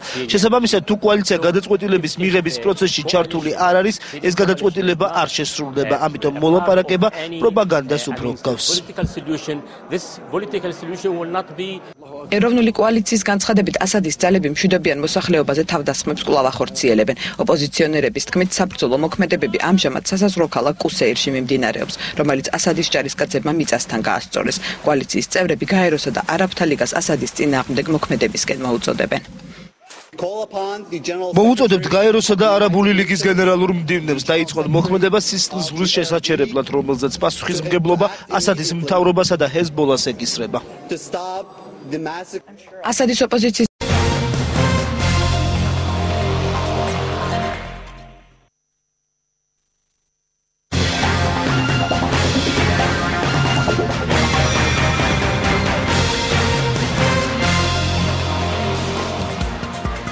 კიდევ ერთხელ მოგესალმებით, დავბრუნდით პირდაპირ ეთერში და იყავით მოვლენათა ეპიცენტრში. რა დანაშაულის მქონე პირებს იწყალებს პრეზიდენტი სააკაშვილი. საარჩევნო ახსნების სამინისტრომ დღეს კვლევა ჩაატარა, კვლევის შედეგები გამოაქვეყნა, მინისტრის მოადგილე ჩვენ შეკითხვებს ცოტა ხანში უპასუხებს. ასევე ოდნავ მოგვიანებით ჩოლოყაშვილის საგვარეულო ციხესიმაგრე, რომელიც დანგრევის პირასაა და სასწრაფო დახმარებას საჭიროებს, რეპორტაჟი კახეთიდან დაახლოებით 15 წუთში. ოდნავ მოგვიანებით კი ხათუნა ქარდავა შემოგვიერთება და მოგვიყვება ახალი სიტყვის შესახებ, რომელიც ქართულ თეატრალურ ცხოვრებაში არის, ანუ როდის ნახავს თბილისელი მაყურებელი ტროას ქალებს. ამის შესახებ თქვენ სპეციალური რეპორტაჟი გეღოდებათ. ახლა კი ეთერი უნდა დაუთმოთ ახალს და გავიგოთ რა ხდება ამ დროისთვის საქართველოში. დიახ, ირაკლი, კიდევ ერთხელ მოგესალმებით და გაგაცნობ 7 საათისთვის განვითარებულ მოვლენებს.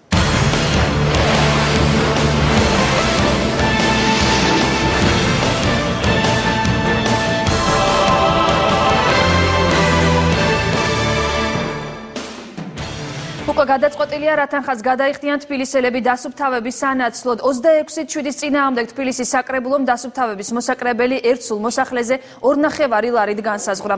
57,000-მდე სარეიტინგო ქულის მქონე სოციალურად დაუცველი მოქალაქეები ერთ სულ მოსახლეზე 2 ლარს გადაიხდიან. გარდა ამისა, წელიწადში ორჯერ 50 ლარიან ვაუჩერს მიიღებენ. მრავალსულიან ოჯახებს კი ფიქსირებული გადასახადი ექნებათ. ოჯახები, სადაც 4 სულზე მეტი ცხოვრობს, დასუფთავების საფასურს 10 ლარზე მეც არ გადაიხდიან. უმცირესობამ თბილისის მერიის მიერ წარმოდგენილ პროექტს მხარი არ დაუჭირა დეპუტატთა განმარტებით, ტარიფის უფრო ნაკლები ოდენობით განსაზღვრა შესაძლებელი იყო. დასუფთავების და ელექტროენერგიის გადასახადების გამიჯვნის შესახებ კანონი ძალაში ხვალიდან შედის. ჩვენი ამოცანა უნდა იყოს ერთი, რომ რაც შეიძლება ცოტა გადაიხადოს ადამიანმა და მეორე შეენარჩუნდეს სერვისი, რომ თბილისის დასუფთავების სამსახურმა შეენარჩუნოს ის მაღალი სტანდარტი, რომელიც თბილისშია. და ამ შემთხვევაში რაღაც კონიუნქტურული თუ ვიტყვი რაღაც პოპულისტური განცხადებები არ იყოს მთავარი განსაზღვრება, იმიტომ რომ ჩვენ ვაგებთ პასუხს იმაზე, რომ სამსახურმა ემუშაოს ნორმალურად და ეფექტურად. აქედან გამომდინარე, მე ვთვლი, რომ იყო მიღებული ობიექტური გადაწყვეტილება. ამის შესაძლებლობა შეიქმნა, რომ მოსახლეობას გადაეხადა გაცილებით ნაკლები, ვიდრე იხდიდა აქამდე, სამწუხაროდ ამ საკანონმდებლო რეალობის წინააღმდეგ მიდის ამჯერად თბილისის საკრებულოში ფრაქცია ნაციონალური მოძრაობა და ისინი მხარს უჭერენ ისეთი ტარიფის დადგენას, რომელიც არ შედის პირველ რიგში მოსახლეობის ინტერესებში. სულ მალე ჩვენ ნახავთ, რომ საზოგადოებას, მოსახლეობას გადამხდელებს გადასახადებისა გაეზრდებათ კიდევ უფრო მეტად ხარჯი დასუფთავების. ერთადერთ ჩვენს ამოცანას თბილისის მერიის წარმოადგენდა, რომ მოსახლეობა კიდევ უფრო მეტად არ გაძვირებოდა მოსახლეობას და შენარჩუნებული იყო 2.5-ის ოდენობით მოსაკრებელი, რომელიც მანამდე არსებობდა.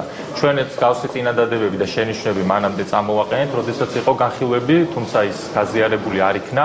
ამის შემდეგ ჩვენ მივახციეთ საკმაოდ გონივრულ და ეფექტურ შეთანხმებას საპარლამენტო უმრავლესობის წევრებთან, რომ აღნიშნული მომსახურეობა გათავისუფლებული იქნეს დამატებული ღირებულების გადასახადისგან, რამაც მოგვცა სწორედ საშუალება, რომ მოსაკრებელი გავსაზღვროთ 2.50 თეთრის ოდენობით. განათლების მინისტრი დასაქმების საზაფხულო პროგრამის ამოქმედების წინააღმდეგია. ამის მიზეზებზე გიორგი მარგველაშვილმა უკვე ისაუბრა სტუდენტებთან, რომლებმაც მინისტრს პროგრამის ამუშავება მოსთხოვეს შეხვედრა ცოტა ხნის წინ დასრულდა. სოციალური და მაყოფილები რა თქმა უნდა არ ვართ, იმიტომ რომ მინისტრიდან ერთი პასუხი არ მიგვიღია, არც უბრალოდ მივიღეთ არადამოკმაყოფილებელი პასუხი ჩვენს ასე ვთქვათ განცხადებაზე, ჩვენ სურვილზე. ჩვენ მან გითხრა რომ ეს იყო უბრალოდ ბიზნეს ანუ პოპულარიზაცია ძველი პოლიტიკის, მაგრამ ჩვენ ნახეთ რომ გაწერილი იყო ეს 2013 წლის ბიუჯეტშიც და რა თქმა უნდა მე მივცემდა და ძალიან ბევრი ესე ვთქვათ მოსაზრებაც არსებობდა იმის შესახებ რომ ეს იყო მართლაც პოლიტიკური პიარი და ასე ვთქვათ უკვე წინასწარ იყო სიები გადაცემული, მაგრამ ჩვენ თავაზობთ ბატონმა გიორგი მარგველაშვილს რომ შესაბამისი ასე ვთქვათ სახსნები მოიძიოს და შექმნას სტუდენტური დასაქმება. მოუწევი პასუხი ამეცია მინისტრმა ჩვენ კითხვებზე გარკვეულ ნაწილზე კითხვებზე პასუხს თავი არის და ამიტომ გელოდებით ყველას 4-2 საათზე განათლების სამინისტროს წინ. რეინტეგრაციის საკითხებში სახელმწიფო მინისტრის მოადგილე ქეთევან ციხელაშვილი არასამთავრობო ორგანიზაციების წარმომადგენლებს შეხვდა. მინისტრის მოადგილემ შეხვედრის მონაწილეებს მიმდინარე პროექტების შესახებ ინფორმაცია გააცნო. მთავარი განსახილველი საკითხი ეგრეთ წოდებული ადმინისტრაციული საზღვრის გადმოწევის თემა იყო. შეხვედრაზე მხარეებმა სოფელ დვანსა და დიდში მიმდინარე მოვლენებზე ისაუბრეს. სახელმწიფო მინისტრის მოადგილის განცხადებით შეხვედრები ინფორმაციის გაცვლის მიზნით პერმანენტულად გაიმართება. დღეს ჩვენ განვიხილავთ არსებულ ვითარებასაც, ყველაზე აქტუალურ თემებს, მათ შორის ცხადია განვიხილავთ იმ პრობლემებს, რომელიც ბოლო დღეებში განსაკუთრებით კიდევ ერთხელ გააქტუალურდა. ეს ეხება ადმინისტრაციული გამყოფი ხაზის გასწვრივ, ახალი ფორტიფიკაციების, მავთულხლართების გაჩენას, ცხინვალის ოკუპირებული ტერიტორიების გასწვრივ და ასევე იმ საჭიროებებს, იმ რეაგირებას, რასაც სახელმწიფო ახორციელებს. ვიცი როგორც ჩანს, არ იქნება იზოლირებული ინციდენტი და თუ რუსებმა დაიწყეს მავთულხლართების გავლება თან იმ რუკების თანახმად, რომელიც ჩვენს უცნობია, შეიძლება კიდევ ბევრ სოფელში შეიქმნას ასეთი ვითარება. ამიტომ საჭიროა მთავრობის ერთიანი და პრინციპული პოზიცია. მიმდინარეობს ახლა განხილვა თუ რა ნაბიჯები შეიძლება გადაიდგას, რა ნაბიჯები გადადგა ხელისუფლებამ ამ მოქმედებებს რუსეთის საოკუპაციო ჯარების აქ აშკარა პროვოკაციული ხასიათი. ეს ჩემი პირადი მოსაზრება ამ შემთხვევაში. მე ვფიქრობ, რომ უფრო მეტი ნაბიჯების გადადგმა მოგვიწევს გლობალური ეკონომიკური ტენდენციების წამყვანი ეკონომიკური ქვეყნების მონეტარული და ფისკალური პოლიტიკის და მსოფლიო ეკონომიკური მაჩვენებლების შესახებ ინფორმაციას სახელმწიფო უნივერსიტეტის სტუდენტები დღეს საერთაშორისო ფინანსური ინსტიტუტების ხელმძღვანელი პირებისგან ისმენდნენ. ინტერაქტიულ რეჟიმში უნივერსიტეტის ეკონომიკის და ბიზნესის ფაკულტეტის სტუდენტებთან და პროფესორ-მასწავლებლებთან ერთად სალექციო კურსი ეკონომიკის საერთაშორისო სკოლის მოსწავლეებისთვისაც გახდა ხელმისაწვდომი. მიმდინარე ეკონომიკური პოლიტიკის და გამოწვევების თემებზე სტუდენტებს ფინანსთა მინისტრი ნოდარ ხადურიც ესაუბრა. მოხარულნი ვართ, რომ ქართულ სტუდენტებთან კითხვა-პასუხის რეჟიმში გვეძლევა მსოფლიო ეკონომიკურ ტენდენციებზე საუბარი. მათთვის თავის მომავალს ბიზნეს და ეკონომიკურ საქმიანობას უკავშირებს აუცილებელია დღესვე იცოდენ მიმდინარე გლობალური პროცესების შესახებ. ძალზე გვაინტერესებს მათი ამჟამინდელი ხედვა და პოზიციები. ესეთი ტიპის შეხვედრები ყველა ქვეყნის პრაქტიკაში მრავლის მომცემია. მართლა ძალიან მნიშვნელოვანია განსაკუთრებით სტუდენტებისათვის, რომ მათ მიიღონ ინფორმაცია იმ ადამიანებისაგან, რომლებიც უშუალოდ ქმნიან პოლიტიკას, უშუალოდ ზემოქმედებენ მაკროპოლიტიკაზე და მე მოხარული ვარ, რომ სწორედ თბილისის სახელმწიფო უნივერსიტეტში დღეს მოდიან მსოფლიო ბანკის, სავალუტო ფონდის და რამდენიმე ხელმძღვანელები და ასევე რამდენიმე ქვეყნის ფინანსთა მინისტრი და ცენტრალური ბანკის ხელმძღვანელი, რათა გაუზიარონ გამოცდილება, მოსაზრებები იმის შესახებ, თუ როგორ ვიცხოვროთ უკეთეს საქართველოში. ბავშვთა საერთაშორისო დღესთან დაკავშირებით პარლამენტის შენობაში გამოფენა გაიმართა. ღონისძიება აკაკი წერეთლის სახელმწიფო უნივერსიტეტის იურიდიული კლინიკის საინიციატივო ჯგუფის ორგანიზებით ჩატარდა. საზეიმო მიღებაში, რომელიც შეზღუდული შესაძლებლობების მქონე ბავშვებისთვის ჩატარდა, დეპუტატებთან ერთად პარლამენტის თავმჯდომარე დავით უსუფაშვილიც მონაწილეობდა. ჩვენთან არიან ბავშვები, მოზარდები, რომლებსაც გარკვეული პრობლემების გამო ჭირდებათ განსაკუთრებული ზრუნვა, განსაკუთრებული მოპყრობა და ეს სახელმწიფოს უპირველესი ვალი უნდა იყოს და თითოეული ჩვენგანი რა თქმა უნდა. ალბათ ყველამ უნდა შევეცადოთ ამ პატარებს გაულამაზოთ ცხოვრება. წარმოადგენს უნარშეზღუდული და ხრმლობა მოკლებული ბავშვების ნაშრომები. ამით ჩვენ კიდევ ერთხელ შევახსენეთ ჩვენ თავს, რომ ყველაზე მთავარი რაც არის ყველა პოლიტიკოსისათვის, მიუხედავად პოლიტიკური კუთვნილებისა და პოზიციებისა, ეს არის ზრუნვა ქვეყნის მომავალზე. გვიხარია, რომ დღევანდელი ღონისძიება შედგა. მე ვიტყოდი, რომ ეს ბავშვები არიან სწორედ ის ადამიანები, რომელთა მიმართაც ჩვენ საზოგადოების თითოეულმა წევრმა ყველაზე დიდი ყურადღება უნდა გამოვიჩინოთ. როდესაც ეკრანიდან უყურებთ ჩვენ მსგავსი ტიპის ღონისძიებებს, ვფიქრობთ, რომ ასეთი რამის გაკეთება რიგით მოქალაქეს არ შეუძლია. სინამდვილეში მთავარია მონდომება, მთავარია სურვილი იმის, რომ გვერდში დაუდგეთ აი ამ ბავშვებს. თავდაცვის სამინისტროსა და საქართველოს კინემატოგრაფიის ეროვნულ ცენტრს შორის ურთიერთთანამშრომლობის მემორანდუმი გაფორმდა. დოკუმენტს საქართველოს თავდაცვის მინისტრის მოადგილემ თამარ ქაროსანიძემ და ცენტრის ხელმძღვანელმა ნანა ჯანელიძემ მოაწერეს ხელი. მემორანდუმის თანახმად კინემატოგრაფიის ეროვნული ცენტრის სამხედრო ნაწილებში მხატვრული და დოკუმენტური ფილმების ჩვენებისათვის ფილმების შერჩევას და მიწოდებას უზრუნველყოფს. თავის მხრივ თავდაცვის სამინისტრო გადამღებ ჯგუფებს სამხედრო თემატიკის რეკვიზიტების მიწოდებას და გადაღებებთან დაკავშირებულ სხვადასხვა საკითხებში გაუწევს დახმარებას. მემორანდუმი ასევე ითვალისწინებს სამოქმედო გეგმების შემუშავებას, რომლებშიც ორმხრივი თანამშრომლობის კონკრეტული სფეროები და მიმართულებები განისაზღვრება. თავდაცვის სამინისტროს გვაქვს ძალიან დიდი სურვილი, რომ შედგეს უფრო მჭიდრო კონტაქტი სამხედრო მოსამსახურეებსა და სამოქალაქო საზოგადოებას შორის, იმ საზოგადოებას შორის, რომელსაც ეს სამხედრო მოსამსახურეები იცავენ, და ჩვენ გვინდა, რომ მათ ქონდეთ საშუალება გაეცნონ იმას, თუ რა ხდება ქართულ კინემატოგრაფიაში და ქონდეთ იმის საშუალებაც, რომ შეხვდნენ ქართულ მსახიობებს, ამ ფილმების ავტორებს და მათთან ერთად გამართონ დისკუსიები. ჩვენ გვპირდებით, რომ ყოველთვის მოგაწოდებთ დიდი სიამოვნებით ჩვენ ფილმებს, ჩამოვაყენთ ჩვენ მსახიობებს, ნაწილებში წავალთ და ჯარისკაცებს ვაჩვენებთ ყველაფერს, რომ ისინი კურსში რაკეთდება დღეს ქართულ კინოში. კახი კალაძის გამოსამშვიდობებელი მატჩის დაწყებამდე 2 საათზე ნაკლები დრო რჩება. დილიდან დინამო არენაზე მოსამზადებელი ღონისძიებები იმართებოდა. 4 საათზე კი თბილისში მილანის ფეხბურთელები ჩამოფრინდნენ, რომლებსაც სასტუმრო რედისონთან გულშემატკივრები დახვდნენ. წყლის ნახევარზე გულშემატკივრებისათვის კონცერტს ბერა გამართავს, ამის შემდეგ კი კახი კალაძის ფეხბურთიდან გაცილების მატჩი დაიწყება. სასიამოვნოა, როდესაც ამდენი ჩემი მეგობარი ეწევა საქართველოს, ბევრი წამყვანი ფეხბურთელი ვარსკვლავი ჩამოდის. მეორე მხრივ, რა თქმა უნდა, ემოციური დღეა ჩემთვის. მე დღეს უკვე ოფიციალურად ქართულ გულშემატკივართა საერთოდ ფეხბურთს ვემშვიდობები. ამასთან დაკავშირებით ერთი წლის წინ გავაკეთე ოფიციალური განცხადება, მაგრამ დღეს შეხვედრა გაიმართება და ეს კიდევ უფრო გულდასაწყვეტი იქნება და უფრო ემოციური იქნება ჩემთვის. დიდი ხანია მეგობრობთ კახასთან, ამიტომ ჩემთვისაც ორმაგად მნიშვნელოვანია მის გამოსამშვიდობებელ თამაშზე ჩამოსვლა. ძალიან ბედნიერები ვართ, რომ საქართველოში ვიმყოფებით. კალაძე ლეგენდარული ფეხბურთელია და გული მწყდება, რომ ფეხბურთს ემშვიდობება. მილანში თამაშის პერიოდში მან აჩვენა მაღალი კლასის ფეხბურთი. ძალიან დიდი გამოცდილება მიიღე კალაძესთან მუშაობის პროცესში. მე ამ ინფორმაციით დაგემშვიდობებით. ახლა კი რეკლამის დროა. რეკლამის შემდეგ ირაკლი ჩიხლაძის სტუმარი იქნება სასჯელ ახსნილების მინისტრის მოადგილე, რომელიც შეწყალების სტატისტიკაზე ისაუბრებს, ასე რომ უყურეთ ღია თამაშს. ჩვენ დავბრუნდით პირდაპირ ეთერში. მე ვარ ირაკლი ჩიხლაძე და იყავით მოვლენათა ეპიცენტრში. შეწყალებულთა სტატისტიკა სასჯელ ახსნილების სამინისტროს ინფორმაციით საქართველოს პრეზიდენტმა მძიმე დანაშაულისთვის გასამართლებული 1810 პირი შეიწყალა. ოპოზიცია კრიმინოგენული ვითარების გაუარესებაზე საუბრობს. ვის იწყალებს პრეზიდენტი სააკაშვილი? მოვლენათა ეპიცენტრში სასჯელ ახსნილების მინისტრის მოადგილე გიგა გიორგაძეა. საღამომშვიდობის ბატონ გიგა, დიდი მადლობა სტუდიაში მობრძანებისთვის. მე უკვე პრაქტიკულად დავსვიკითხა, ვის იწყალებს პრეზიდენტი, რა სახის დანაშაულის მქონე ადამიანებს? მოდით ესე ვთქვათ, როგორ არის კანონმდებლობით და როგორი არის პრაქტიკა. კანონმდებლობით პრეზიდენტს შეუძლია შეიწყალოს ნებისმიერი პირი.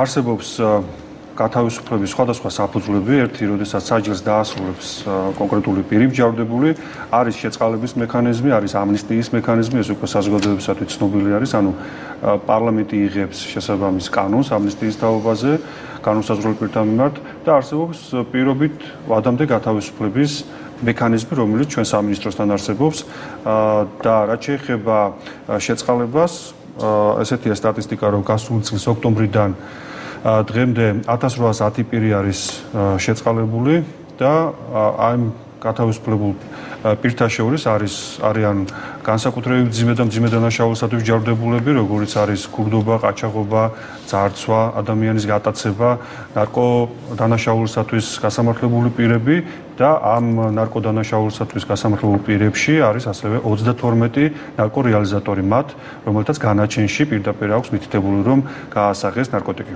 დიახ. თუ დავუშვათ იმ უხლებზე, რომელიც ითვალისწინებს ამ ადამიანების დასჯას და სასჯელის გაგრძელებას, რა ახსნა შეიძლება მოეძებნოს პრეზიდენტის ამ ქცევას და კონკრეტულად ადამიანთა შეწყალებას, რომლებიც წესით უნდა რჩებოდნენ დღემდე ციხეში. ჩვენ როგორც ვიცით, ოქტომბრის შემდგომ ამ გათავისუფლებული ადამიანთა ვერ ვიტყვით, რომ არავინ არ იმსახურებდა გათავისუფლებას, მაგრამ ერთი კი არის ჩვენ, როდესაც გვაქვს ასევე გათავისუფლების მექანიზმი ვადაზე ადრე, მოგახსენებთ, როგორ არის ჩვენ შემთხვევაში. ჩვენ აუცილებლად კრიტერიუმები გვაქვს დადგენილი და ძალიან ყურადღებით, ძალიან ფრთხილად ვცდილობთ მივიღოთ ობიექტური და სამართლიანი გადაწყვეტილება. ერთის მხრივ ადამიანები, რომლებიც იმსახურებენ თავიანთი ქცევით, თავიანთი დამოკიდებულებით დანაშაულის მიმართ, რაც ჩაიდინეს მის მიმართ და ასევე მათი ჩართულობით ამა თუ იმ პროგრამებში, რომელსაც მართალია ძალიან მწირე, მაგრამ ეხლა მზარდი უკვე პროგრამები არსებობს რეაბილიტაცია და სოციალიზაციის, ამის მიხედვით, რომ გავიდეს და დროზე დაუბრუნდეს თავის ოჯახს, დაუბრუნდეს საზოგადოებას და მეორეს მხრივ ჩვენ ძალიან ყურადღებით და ფაქტობრივად უყურებთ საკითხს, რომ არ დატოვოს ვადაზე ადრე პირმა დაწესებულება საჯელოსულების, სადაც მაღალია რისკი და ალბათობა იმისა, რომ ის განმეორებით ჩაიდენს დანაშაულს. სწორედ ამასთან დაკავშირებით მინდა გკითხოთ, არსებობს თუ არა ინფორმაცია ამ 1810 პირიდან, რომლებმაც დატოვეს სასჯელოსულების დეპარტამენტი, დანაშაულის თავიდან ჩადენის გამო ისევ დაბრუნდნენ დავუშვათ ციხეში. მე გეტყვით, როგორი არის სტატისტიკა, მაგალითად წელს მიმდინარე წელს 451 პირი გათავისუფლდა შეწყალებით. მოგეხსენებათ, შეწყალება შესაძლებელია როგორც სასჯელისგან გათავისუფლება, ანუ დატოვოს საპატიმრო დაწესებულება პირმა, ასევე შეიძლება სხვადასხვა შეღავათი გავრცელდეს მასზე, მაგალითად განახევრება და ასე შემდეგ სასჯელის. 451 პირმა დატოვა სასჯელოსულების დაწესებულება შეწყალების საფუძველზე და აქედან უკვე 29 პირმა, ანუ 7%-ია, რაც საკმაოდ დიდი პროცენტი არის, განმეორებით ჩაიდინა დანაშაული. ეს არის 29 ადამიანი, რომელიც ჩვენს დაწესებულებაში არის უკვე, მაგრამ ეს ციფრი განმეორებით დანაშაულის არის უფრო მაღალი და მაგალითად შინაგან საქმეთა სამინისტროს აქვს ესეთი მონაცემი გასული წლიდან, ანუ 1810 პირიდან 72-მა ჩაიდინა დანაშაული. ანუ არიან პირები, რომლებიც არ განთავსდნენ საჯელოსულების დაწესებულებაში და სხვა ღონისძიებები გატარდა, მაგრამ დაკავებულები იყვნენ. აი ეს მონაცემია, რომ ვიცოდეთ განსხვავება რატო შეიძლება იყოს სხვადასხვა. მე რამდენიმე წუთის წინ ასე ხაზი გავუსვი, რომ ოპონენტები, ხელისუფლების ოპონენტები ამბობენ, რომ 1 ოქტომბრის შემდეგ ქვეყანაში კრიმინოგენული ვითარება გაუარესდა. ხომ არ ხედავთ რაიმე კავშირს იგივე პრეზიდენტის მხრიდან გადადგმულ ამბიჯსა და ამ განცხადებებს შორის? ანუ რეალურად თუ პირი არის დამნაშავე, რომელიც უნდა იხდიდეს სასჯელს და საუბარია მის შეწყალებაზე და გათავისუფლებაზე. პარალელურად ასევე უმცირესობაში გადასული მთავრობა ნაციონალური მოძრაობა საუბრობს კრიმინოგენული მდგომარეობის გაუარესებას. ჩემს კომპეტენციას ცილდება პოლიტიკური შეფასებების გაკეთება, მე უბრალოდ მოგახსენებთ ფაქტებს და რეალობას, რასაც ჩვენ ხედავთ. მე ისევ დაუბრუნდები, რაც ჩვენს, ასე ვთქვათ, პასუხისმგებლობაში შედის, ეს არის პირობით ვადაზე ადრე გათავისუფლება. ჩვენ გვაქვს, როგორც გითხარით, შემდეგი სახის კრიტერიუმები, ესე დანაშაულის ხასიათი, თუ რა სახის დანაშაული ჩაიდინა ადამიანმა, თუ როგორ იქცევა ის სასჯელის მოხდის პერიოდში სასჯელოსულების დაწესებულებაში, თუ არის თუ არა ის ნასამართლები ადრე, აი მაგალითად ძალიან მარტივი არის. როდესაც უყურებთ საქმეს, არის ნასამართლები ქურდობისთვის პირი და გამოსაცდელი ვადის პერიოდში ჩაიდინა ისევ ქურდობა. ბუნებრივია, მას პრაქტიკულად აღარ რჩება შანსი ვადაზე ადრე დატოვოს საჯელოსულების დაწესებულება, ვინაიდან აქ უკვე მაღალია ალბათობა და რისკი იმისა, რომ ისევ რეციდივთან გვექნება საქმე და ბუნებრივია ჩვენთვის მნიშვნელოვანია როგორც კონკრეტული პირის თავისუფლება თუ ის იმსახურებს გარეთ გავიდეთ, ასევე გარეთ საზოგადოების უსაფრთხოებაზე ზრუნვა, რომ ჩვენ არ მივიღოთ ისეთი გადაწყვეტილება, რომ გაგვეპაროს ადამიანი და განმეორებით ჩაიდნოს დანაშაულს. თუმცა ამისგან დაზღვეულები არავინ არ არის. აქ არის საუბარი მინიმალიზებული უნდა იყოს ეს რისკები და ეს საფრთხეები და სწორედ ეს არის ჩვენი პასუხისმგებლობა, რომ ესე ყურადღებით. ანუ როგორ ხდება ხოლმე პატიმართა დავუშვათ ამ კუთხით შემოწმება, ალბათ ინდივიდუალურად, თუმცა საინტერესოა თვითონ კომისიაში რა კატეგორიის ადამიანები იმყოფებიან, ანუ კი ბატონო, მოგახსენებთ, როგორი არის თვითონ სტრუქტურა. არსებობს ადგილობრივი საბჭოები, პირობით ადამიანთა თავისუფლების, ეს არის სამი საბჭო, აღმოსავლეთ საქართველოსი, დასავლეთ საქართველოსი და არასოციალურთა ადგილობრივი საბჭოები. უკვე 2013 წლის იანვრიდან აღარ არის აუცილებელი განცხადებით მიმართოს პატიმარმა ან ოჯახის წევრმა ან მისმა ადვოკატმა ადგილობრივ საბჭოებს ვადაზე ადრე გათავისუფლების საკითხის განხილვისათვის.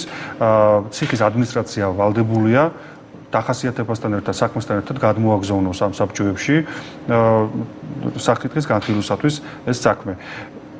ადგილობრივი საბჭოები დაკომპლექტებულია არა მარტო ჩვენი სამინისტროს წარმომადგენლებისგან და ხშირ შემთხვევაში არის შეცდომით წარმოუდგენა იმისა, რომ სამინისტრო იღებს ამაზე გადაწყვეტილებას. აქ უნდა ითქვას, რომ სამინისტროსთან არსებობს ეს საბჭო, რომელიც არის ადგილობრივი თვითმმართველობის წარმომადგენლის, არასამთავრობო ორგანიზაციის, იუსტიციის საბჭოს წარმომადგენლებისგან დაკომპლექტებული, სულ 5 წევრიანი საბჭოები არის და ამ 5 წევრიდან 2 არის სამინისტროს წარმომადგენელი ამ საბჭოში. და როგორც გითხარით, ეს საბჭოები იღებენ გადაწყვეტილებას შუამდგომლობების, ციხის შუამდგომლობების საფუძველზე, კრიტერიუმები უკვე მოგახსენეთ, რისკების შეფასება. რამდენად არის რისკი მაღალია თუ დაბალია, რომ განმეორებით ჩაიდნოს ამა თუ იმ პირმა დანაშაული, ასევე ხდება დოკუმენტების შესწავლა, დახასიათების შესწავლა, მაგრამ არსებობს გარკვეული კრიტიკა, რატომ არ ხდება გასაუბრების გზით ამ გადაწყვეტილების მიღება. რაც შეეხება ამას, ჩვენ უნდა აღვნიშნოთ, რომ უკვე დავნერგეთ არასოციალურთა დაწესებულებაში გასაუბრებით, ასევე გასაუბრების მეთოდით გადაწყვეტილების მიღება. გარდა ამისა, მარტო გასაუბრება საკმარისი არ არის, აუცილებელია საჯერის ინდივიდუალური დაგეგმვა, რაც გულისხმობს, რომ კონკრეტული პირის პიროვნება უნდა შეისწავლო, რა გარემო აქვს მას გარეთ, როგორი დამოკიდებულება აქვს მას სხვადასხვა მავნეჩვევებთან მიმართებაში, შეისწავლო ადამიანი, მისი საჭიროებები და შემდეგ დაგეგმო, რა არის კარგი იმისათვის, რომ მისი რეაბილიტირება, რესოციალიზაცია მოხდეს. უნდა იმუშაოს სოციმუშაკმა, ფსიქოლოგმა, იურისტმა, არასოციალურთა შემთხვევაში აღზრდელმა, პედაგოგმა და ეს მუშაობა სისტემატურად შემდეგ ინფორმაცია კი დიახ ეს ინფორმაცია გროვდება, ეს ინფორმაცია შემდეგ იგზავნება ამ საბჭოში და საბჭო პლუს ესაუბრება კიდე არასოციალურს და ხდება გადაწყვეტილების მიღება. ეს არის ის სწორი სისტემა, რომელიც უნდა დაინერგოს და ჩვენ ეტაპობრივად გადავდივართ ამ სისტემის დანერგვაზე მთელ სისტემაში, პენიტენციურ დაწესებულებებში. შეუძლებელია მაგალითად 3000-მდე განცხადება ჰქონდა ოქტომბრის ბოლოს. შეუძლებელია 3000 ადამიანს გაესაუბრო ხუთკაციანი საბჭოები წარმოუდგენელია.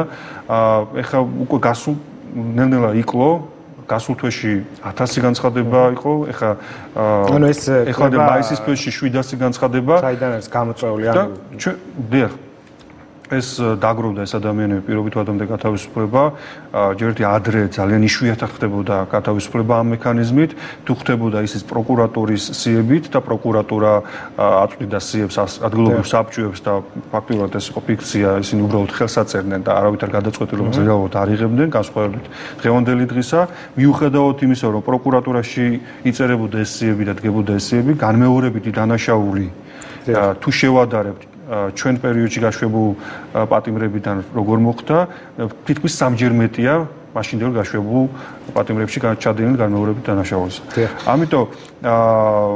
ამიტომ აუცილებელი არის ყურადღებით საკითხის განხილვა. ჩვენ გადავდივართ შემდეგი ჯგუფი არასოციალურების შემდეგ არის ქალები, ქალთა დაწესებულებაში დავნერგავთ ანალოგიურ სისტემას. ჩვენ ვფიქრობთ, რომ უკვე მომდევნო საბჭოები კომისია სადღაც ერთ თვეში გადავიდეთ გასაუბრების გზაზე ქალბატონებთან და შემდეგ უკვე ეტაპობრივად აქ საუბარი არის, რომ უნდა ყავდეს სოციმუშაკები, ფსიქოლოგები, მომზადებულები, ისინი უნდა მათ უნდა იცოდნენ, გადამზადებულები უნდა იყვნენ, როგორ იმუშავონ პატიმრებთან, როგორ დაგეგმოს სასჯელი ინდივიდუალურად და შემდეგ როგორ ხდება ადამიანების გადამზადება, რაიმე მოდელზე არის საუბარი გადმოღებას. რა თქმა უნდა, არსებობს გამოცდილებები, ჩვენ ამ გამოცდილებებს ვიზიარებთ, ძალიან გვეხმარებიან ჩვენი უცხოელი მეგობრები, საერთაშორისო ორგანიზაციები, არის გაცვლითი პროგრამები, ჩვენთან არსებობს სასწავლო ცენტრი სისტემაში, საჯარო ასულების და პრობაციის სასწავლო ცენტრი და აი ამ სასწავლო ცენტრის ბაზაზე და სხვადასხვა დონორების დახმარებით ხდება და მოხდება გადამზადება ჩვენი თანამშრომლების, რათა მაქსიმალურად ობიექტური ინფორმაცია მივიღოთ იმისათვის, რომ მაქსიმალურად სამართლიანი გადაწყვეტილება იქნას მიღებული საკითხის განხილვაზე. და საუბრის ბოლოს საინტერესო იქნება თქვენ რა ინფორმაცია გაქვთ თუ შეგიძლიათ მოგვაწოდოთ, ანუ ვსაუბრობთ შეწყალებულთა სტატისტიკაზე, თუმცა მთავრობის ცვლის შემდეგ ამნისტიის შესახებ კანონში სერიოზული ცვლილება შევიდა და თვალწუთები რამდენიმე 1000-მა პატიმარმა დატოვა ციხე. ამ ადამიანებისგან არის თუ არა ინფორმაცია, რა პროცენტი დაბრუნდა ისევ ციხეში, ან ჩაიდინეს თუ არა დანაშაული გასაგებია, ნაწილი პოლიტპატიმრები იყო აქედან. მე დავეყრდნობი შინაგან საქმეთა სამინისტროს მიერ გავრცელებულ ინფორმაციას, იქ როგორც მახსოვს, სადღაც 200-ის ფარგლებში არის განმეორებითი დანაშაული, რაც ნიშნავს, ახლა 9000-მდე ადამიანი გავიდა და 200 ადამიანზეა საუბარი შებრუნების. ჩვენ ვერ გამოვრიცხავთ შებრუნებას, რა თქმა უნდა, მაგრამ ეს უნდა იყოს მინიმალიზირებული და ბუნებრივია, ჩვენ გარდა იმისა, როგორც აღნიშნეთ, ადამიანის გათავისუფლებაზე ვიფიქროთ, თუ ის უნდა გათავისუფლდეს, ასევე აუცილებლად უნდა გვახსოვდეს საზოგადოება, რომ გარეთ არ მოხდეს განმეორებითი დანაშაულის ჩამდენი პირი, რომელსაც მაღალი რისკი ახლავს და. დიდი მადლობა საინტერესო ინფორმაციის მოწოდებისთვის და გამშვიდობებით. მაყურებელს შევახსენებ, საარჩევნო აღსრულების მინისტრის პირველი მოადგილე გიგა გიორგაძე პასუხობდა ჩვენ შეკითხვებს. რეკლამის შემდეგ უკვე ბიზნესის დროა, დროებით დაგემშვიდობებით.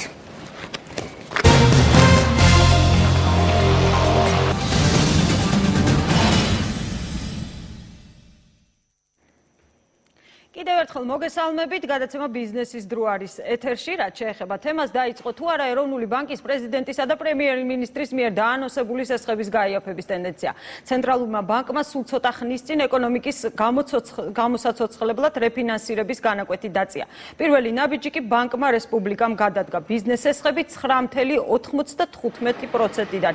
მცირე საშუალო და მსხვილ ბიზნესმენებს სწორედ ამ განაკვეთის ფარგლებში სთავაზობს საინვესტიციო სესხებს ბანკი რესპუბლიკა, რაც არა მარტო ქართულ მეწარმეებს ახარებთ, არამედ სხვაებსაც.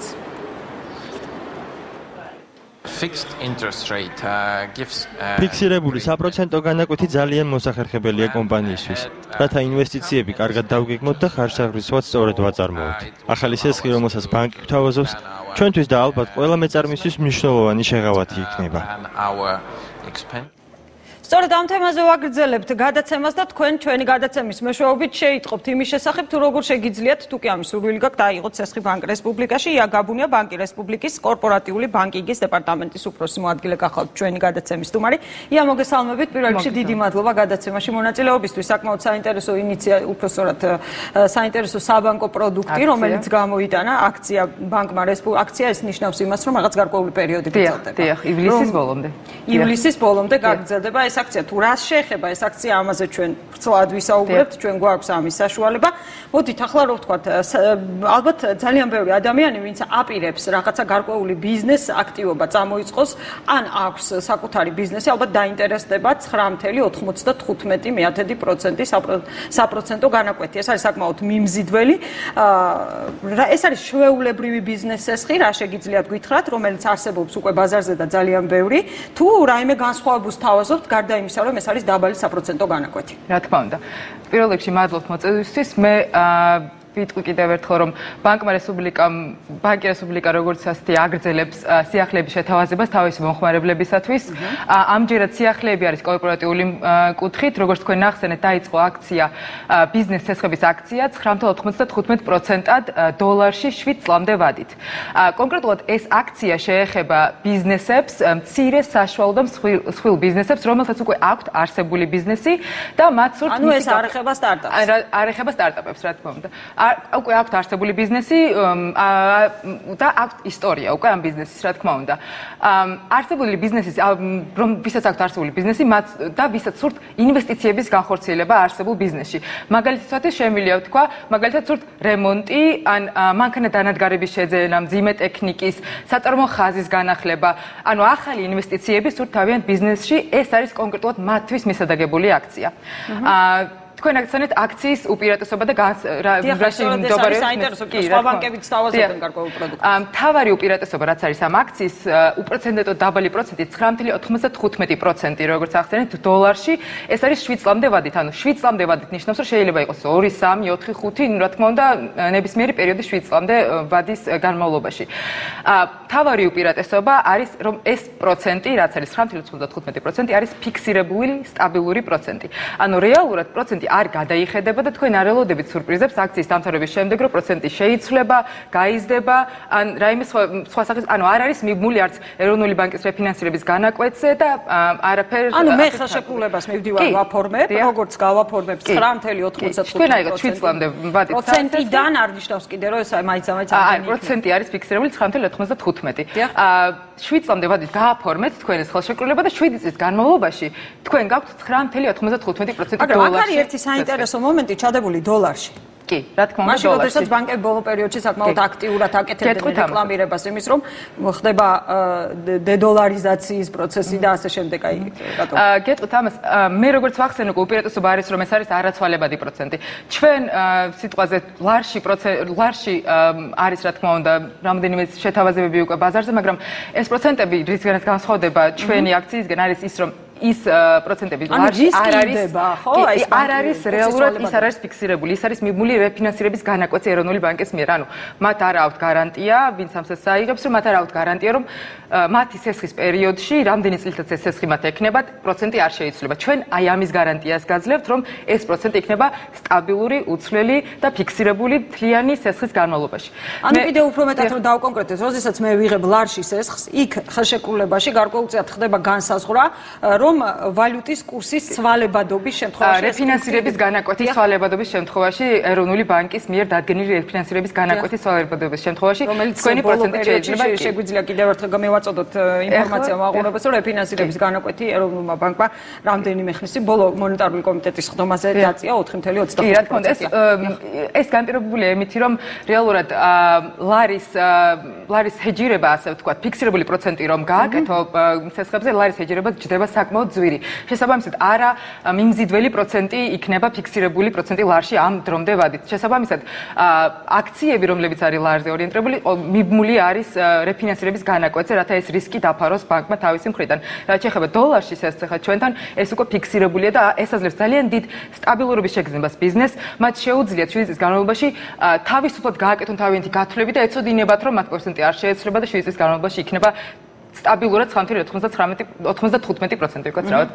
ეს კიდევ ერთხელ ხაზს უსვამს ჩვენს გაჟღერებულ სტრატეგიას, რომ ჩვენ რა თქმა უნდა ურთიერთობაზე, ჩვენი მიდგომა ყველა კლიენტთან დამყარებული არის ბანკი რესპუბლიკა სოციეტე ჟენერალის ურთიერთობებზე აგებული და პარტნიორულად ვთქვათ, რომ ბანკი რესპუბლიკას ერთ-ერთი პრიორიტეტი სწორედ მცირე საშუალო და რა თქმა უნდა, ჩვენი პრიორიტეტი რა თქმა უნდა არის ახალი სტრატეგია არის მცირე და საშუალო ბიზნესის დაფინანსება, მათი ხელშეწყობა, კონკრეტულად ეს სესხიც არის ახალი ინვესტიციებისათვის და არ ითვალისწინებს რეფინანსირებას და ამაზეც გეტყვით უფრო დეტალურად. ახალი, ანუ ჩვენ გვინდა ბიზნესის ხელშეწყობა, რომ მათ გააკეთონ ახალი ინვესტიციები თავიანთ ბიზნესში, გააფართოვონ კიდევ თავიანთი ბიზნესი, შექმნან ახალი სამუშაო ადგილები და არ ითვალისწინებს რეფინანსირებას შესაბამისად. ამის შესახებ განცხადება თქვენ გააკეთეთ, დიდი ხანი არ არის 2 დღეა თუ არ ვცდები, აი როგორია გამოხმაურება, ახლა ჩვენ გქონდა საშუალება მოგვესმინა ერთ-ერთი კლიენტის მოსაზრება, რომელმაც თქვა, რომ ფიქსირებული საკმაოდ მოხერხებულია, რაზეც ჩვენ ვისაუბრებთ ახლა. რა თქმა უნდა, ჩვენ პერიოდულად ყოველთვის ხვდებით ჩვენს კორპორატიულ კლიენტებს, ჩვენს სამომხმარებელ კლიენტებს ასევე და ყოველთვის ვცდილობთ მიუსადაგოთ მათ მოთხოვნებს კონკრეტულად ნებისმიერი აქცია, ნებისმიერი ჩვენი ახალი პროდუქტი. შესაბამისად, მათგან რეალურად თავარი ბიზნესისთვის თავარი თემა არის სტაბილურობის გარანტია. და აი კონკრეტულად სტაბილურობის გარანტიას აძლევს ეს პროცენტი. მინდა ერთი რაღაც აღვნიშნო კიდევ, რომ მიუხედავად იმისა, რომ არ მოიცავს რეფინანსირებას ეს აქცია კონკრეტულად, მე აქვე მინდა მინდა ის თქვა, რომ ამგვარი წინადადებებით ჩვენ ძალიან გვაინტერესებს, განვიხილავთ და ჩვენ გვაქვს ძალიან კონკურენტუარიანი პირობები, რაც აუცილებლად დააინტერესებს ბიზნესებს რეფინანსირების შემთხვევაში. მოდით ახლა ბიზნესზე რომ ვიყოთ, ვისაც აინტერესებს ბიზნესი, სწორედ მათთვის რომ გავაკეთოთ გარკვეული განმარტებები ამ სესხთან დაკავშირებით, ალბათ ძალიან დააინტერესებთ, თუ კი მივაწვდით მათ ინფორმაციას რა პირობებით გაიცემა სესხი. ამ შემთხვევაში საუბარი არის არა მხოლოდ პირობებზე, არამედ რამდენად არის თუ არა საჭირო გარკვეული უზრუნველყოფა, რაც ძალიან ხშირად არის პრობლემა.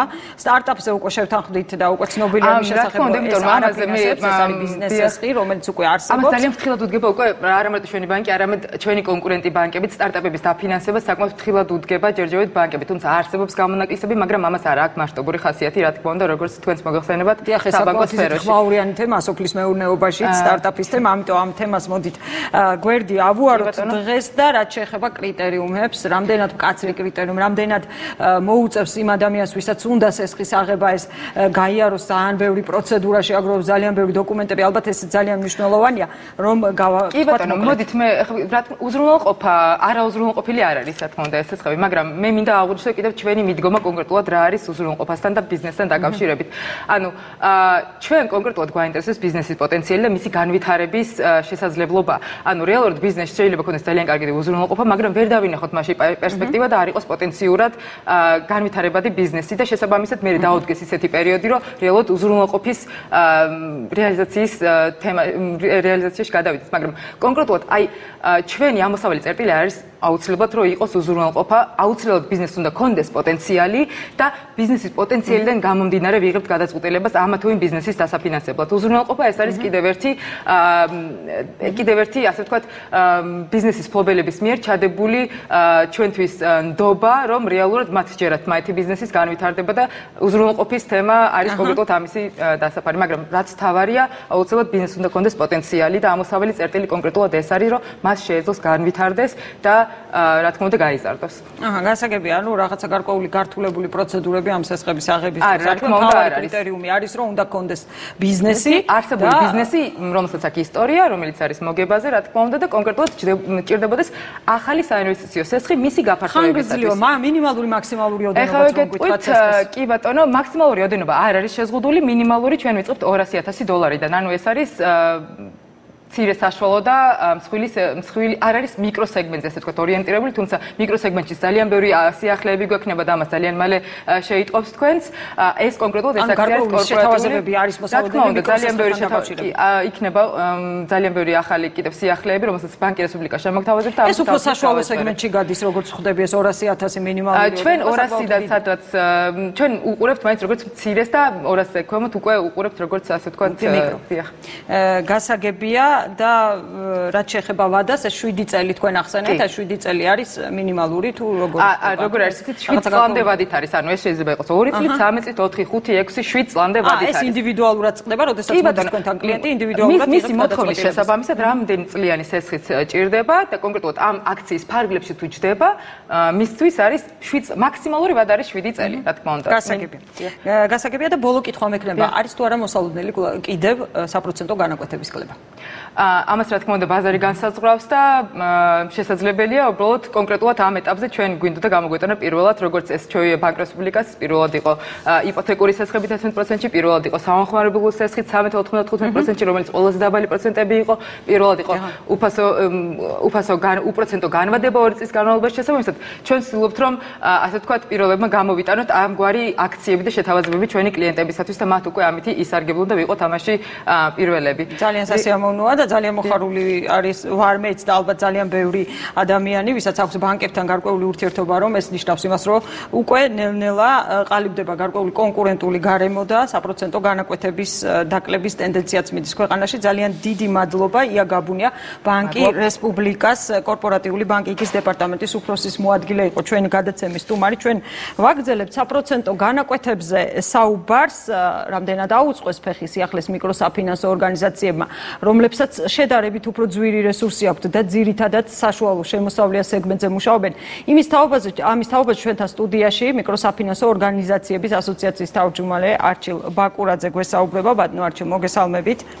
გამარჯობა ქალბატონთია, მოგესალმებით. პირველ რიგში დიდი მადლობა გადაცემაში მონაწილეობისთვის და მოკლედ რომ გვითხრათ სესხების გაიაფების ტენდენცია, როგორ აისახა ეს მიკროსაფინანსო ბაზარს და ჩვენ ახლა ერთი კონკრეტული ბანკის წარმომადგენელი ყავდა, როგორც მოისმინეთ რამდენიმე წუთის წინ ეთერში, რომელმაც საკმაოდ ცლად ისაუბრა, რომ საკმაოდ ისეთ კონკურენტუნარიანი ბიზნეს სესხი გამოაქვს ბაზარზე. მიკროსაფინანსო ბაზარს რაც შეეხება ეს უკვე ცოტა განსხვავებული სეგმენტია, მაგრამ როგორ აისახება ეს კონკურენტული გარემო მიკროსაფინანსო ბაზარზე არსებულ მდგომარეობას და როგორ აპირებთ აუწყოთ ფეხი აი ამ სიახლეებს? რა თქმა უნდა, სასიხარულოა ის, რომ ფინანსური სექტორი დღეს კონკურენტული არის და მასში აქტიურად მონაწილეობენ კომერციული ბანკები, მიკროსაფინანსო ორგანიზაციები და ასევე სხვა კერძო პირები. აღსანიშნავია, რომ მსგავსი საბაზრო მარკეტინგული აქციები მაინც დროებით ხასიათს ატარებს და ისინი ვერ ცვლიან სწრაფად საპროცენტო განაკვეთების მდგომარეობას ბაზარზე.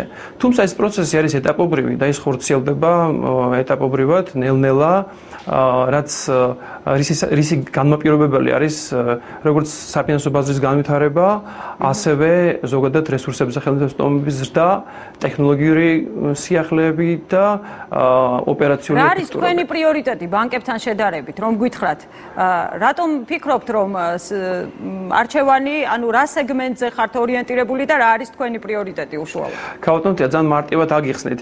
ეს აქცია, რომელიც მართლა ძალიან მიუზიდველი აქცია არის, რომელიც ბანკმა წარმოადგინა, ამ შემთხვევაში ითვალისწინებს, რომ მინიმალური სესხის ოდენობა გახავთ $200,000. ეს არის ერთი სესხის გაცემა. წარმოიდგინეთ ხარჯები, რომელიც ბანკს სჭირდება გაიღოს, რათა გასცეს ეს ერთი სესხი და შემდეგ შეადარეთ მიკროსაფინანსო ორგანიზაციების შემთხვევაში, როცა აი ამ კაპიტალით გაიცემა დაახლოებით 100 სესხი. ანუ 100 ადამიანთან მისვლა, მისი ბიზნესის სიღრმისეული ანალიზი, შეფასება, გასაუბრებები, ასე შემდეგ, ხო? ანუ ჩვენ სრულად სხვა სეგმენტზე ვართ, ჩვენ ვსახურებით ფართე ფენას, მიკრო და მცირე ბიზნესისა. და ჩემი აზრით, დღეს საქართველოში სწორედ ეს სეგმენტი იდგამს ფეხს და სწორედ მას უნდა მიექცეს ყურადღება. ამიტომ ხშირად გსმენიათ, რომ მიკროსაფინანსო საქმიანობას არა მხოლოდ ეკონომიკური, არამედ ძლიერი სოციალური შედეგიც აქვს. არის თუ არა მოსალოდნელი თქვენთანაც დაიწიოს საპროცენტო განაკვეთებმა?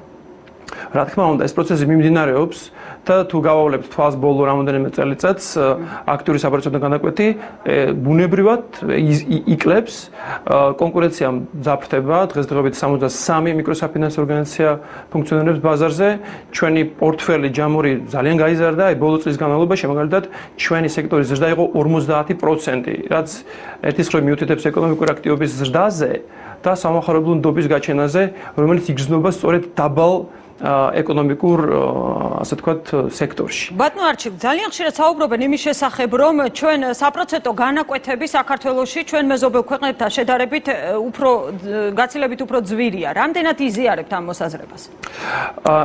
იცით, მოგახსენებთ, გავაკეთეთ გარკვეული კვლევა ამისა და გამოვიკვლიეთ მეზობელი ქვეყნები, სადაც შევადარეთ მსგავსი ორგანიზაციების მიერ გაწეული მომსახურების საპროცენტო განაკვეთები, დიდი განსხვავება არ არის. უფრო მეტი ზოგიერთ შემთხვევაში აზერბაიჯანში ცოტა მაღალი საპროცენტო განაკვეთია, საშუალო, ეფექტური განაკვეთი, სომხეთში ოდნავ უკეთესია, თუმცა დიდი განსხვავება არ არის. როგორც იცით, განაკვეთები ხან ზევით მიდის, ხან ქვევით. თუმცა ერთიანი ტენდენცია რომ ისინი იკლებენ.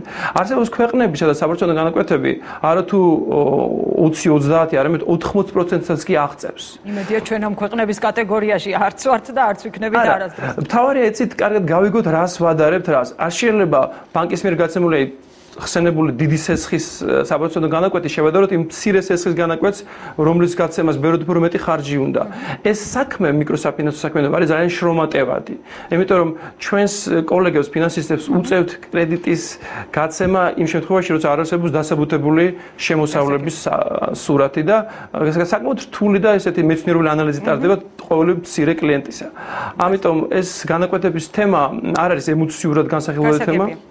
საჭიროებს კარგ, ასე ვთქვათ, სწორ მიდგომას და შედარებას და ანალიზს. გასაგებია. ძალიან დიდი მადლობა ბატონო არჩილ ბაკურაძე მიკროსაფინანსო ორგანიზაციის ასოციაციის თავმჯდომარე გახდა ჩვენი გადაცემის სტუმარი. ახლა რეკლამის დროა, რეკლამის შემდეგ ღია თამაში და ჩემი კოლეგა ირაკლი ჩიხლაძე. ეს არის ღია თამაში გადაცემის დასკვნითი ნაწილით ბრუნდებით პირდაპირ ეთერში. ჩოლოყაშვილების საგვარეო ციხე-სიმაგრე დაანგრევის პირას არის. საუკუნეების წინ აგებული კულტურული მემკვიდრეობის ძეგლი დაზიანებულია. ასევე ცნობილია, რომ იშლება რეზიდენციის გალავანი და წმინდა გიორგის სახელობის ეკლესია. კახეთიდან 12 კილომეტრში ჩოლოყაშვილების საგვარეულოს ტერიტორიას სტუმრობდა ჩვენი ჟურნალისტი კახა კუპატაძე.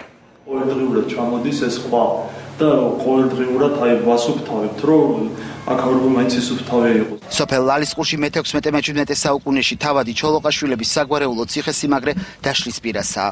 სავალალო მდგომარეობაშია ისტორიული ნაგებობის გალავანი. რეზიდენცია უკვე რამდენიმე საუკუნეა უპატრონოდაა. შენობა ნაგებობები თითქმის დანგრეულია.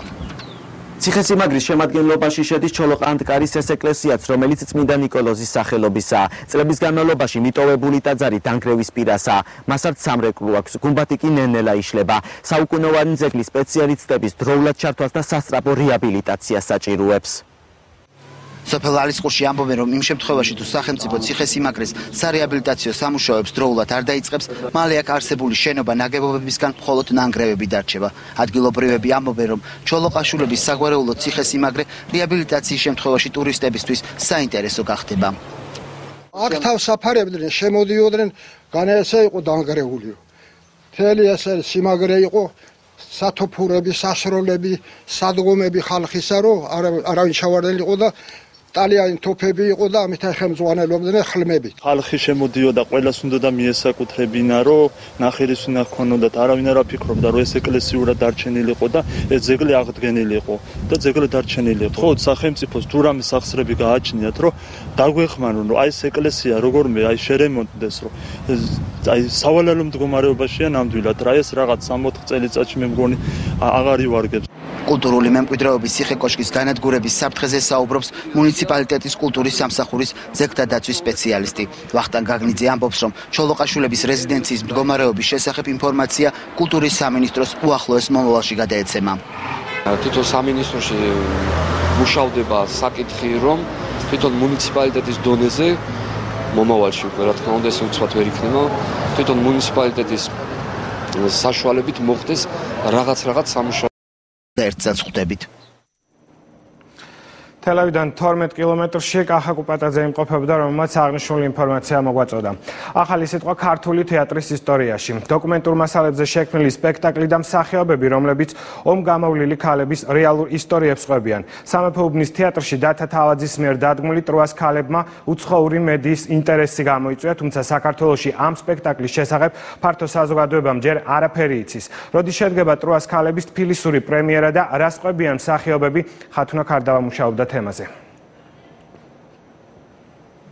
რას განიცდიდნენ ქალები 1990-იან წლებში და 2008 წლის აგვისტოს ომის დროს.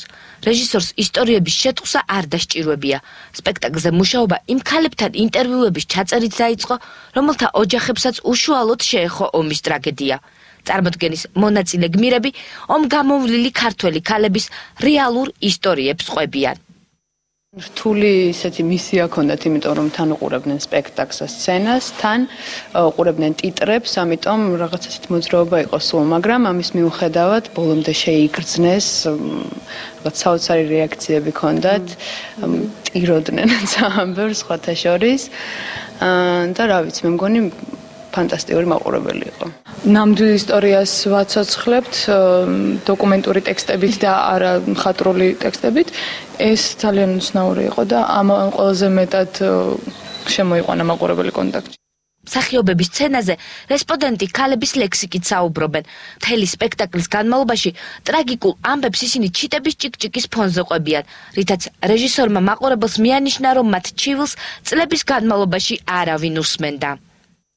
ძალიან ძიმე იყო ამ ყველაფრის გაგება, ყველა ვიყავით ინფორმირებული, მეტნაკლებად რა მოხდა იმ წლებში, როდესაც ომი იყო, მაგრამ ძალიან ძიმე იყო ამის ყველაფრის ხელმეორედ გაგება, გააზრება და ძალიან რთულია სცენაზე ამ ემოციების კონტროლი. თითქმის ყველა იმ ნაწყვეტში, როდესაც ჩვენ ყვებით რომელიმე ადამიანის ამ ისტორიას, ძალიან ესეთი არამნიშვნელოვანი ამბებიც იწყებენ მოყოლას, არამნიშნულოვან ფაქტებს ასახელებენ და მე უცებ ამბობენ იმას, რის თქმასაც თითქოს არ აპირებენ, იმიტომ რომ უჭირთ ამაზე ლაპარაკი. ტროელი ქალების პრემიერა ერთი კვირის წინ შვედეთში თეატრის ბიენალეზე შედგა. ჩვენების შემდეგ შვედური პრესა წერდა. ეს არის უსაზღვროდ ლამაზი სპექტაკლი, მაგრამ ესთეტიკა არ დგება ქალებსა და მაყურებელს შორის. ტროელი ქალები გამანადგურებლად აქტუალურია. რეალურად ჩვენ გვაქვს ევრიპიდეს ტრაგედიიდან ტექსტი ამოღებული და ჩადგმული გვაქვს ეგ დოკუმენტური ტექსტი, რომელიც ზუსტად იმეორებს აქცენტებს რომელიც ევრიპიდეს აქვს დასმული. და საოცარი კი არა საშინელებაა ის რომ პრინციპში ამითი პიესა არ ირღვევა, პიესა რომელიც არის 26 საუკუნის წინ დაწერილი. ტროელი ქალები დათა თავაძის მეოთხე სპექტაკლია. სპექტაკლის თბილისური პრემიერა ჯერ არ შემდგარა, თუმცა რეჟისორი ჩვენებას უახლოეს დღეებში გეგმავს. ტროეს ქალების თბილისური პრემიერისთვის მოვემზადოთ, თუმცა მანამდე გავიგოთ რა თემებს გვიმზადებს ახალი 9 საათისთვის. თამთა სანიკიძე შემოგვერთა პირდაპირ ეთერში. საღამომშვიდობის თამთა. საღამომშვიდობისა ირაკლი, დღის მთავარი თემები მთავარ გამოშვებაში 9 საათზე თქვენ ნახავთ. მსოფლიო ფეხბურთის ვარსკვლავები თბილისში კახი კალაძე დღეს აქტიურ სპორტულ კარიერას ოფიციალურად ემშვიდობება. ნახევარ საათში დინამო არენაზე გამოსამშვიდობებელი მატჩი იწყება. კალაძის მეგობრების გუნდი მილანის სიმბოლურ შემადგენლობას შეხვდება. 9 საათზე პირდაპირ ჩართვა სტადიონიდან. როგორ აცილებენ მეგობრები საქართველოს ეროვნული ნაკრების ყოფილ კაპიტანს ფეხბურთიდან და როგორ მიმდინარეობდა მზადება მატჩისთვის. ვარსკვლავების ჩამოფრენა და ქართველი გულშემატკივრების დახვედრა ნახეთ მთავარ გამოშვებაში.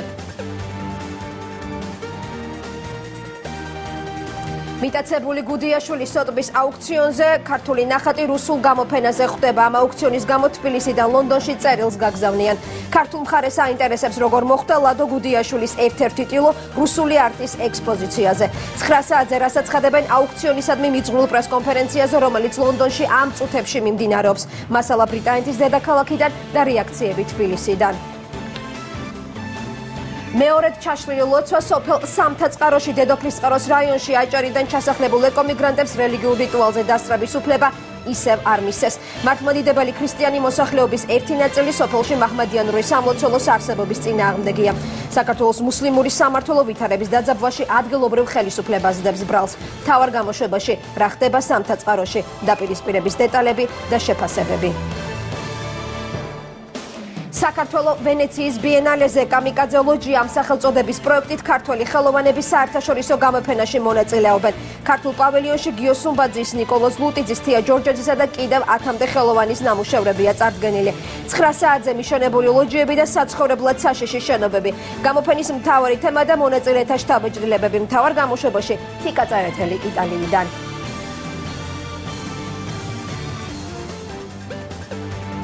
დღის ეს და სხვა მთავარი თემები ნახეთ ზუსტად 9 საათზე, მე სწორედ ამ დრომდე დაგემშვიდობებით. ირაკლი. დიდი მადლობა, შენ თითქმის მთელი მსოფლიო დაანონსე, ოღონდ საქართველოს დამიმართებაში წარმატებულ ეთერს გისურვებ. მოკლედ დარჩით მოვლენათა ეპიცენტრში, უყურეთ მე-9-ს, ერთმანეთს ორ შაბათს შევხვდებით.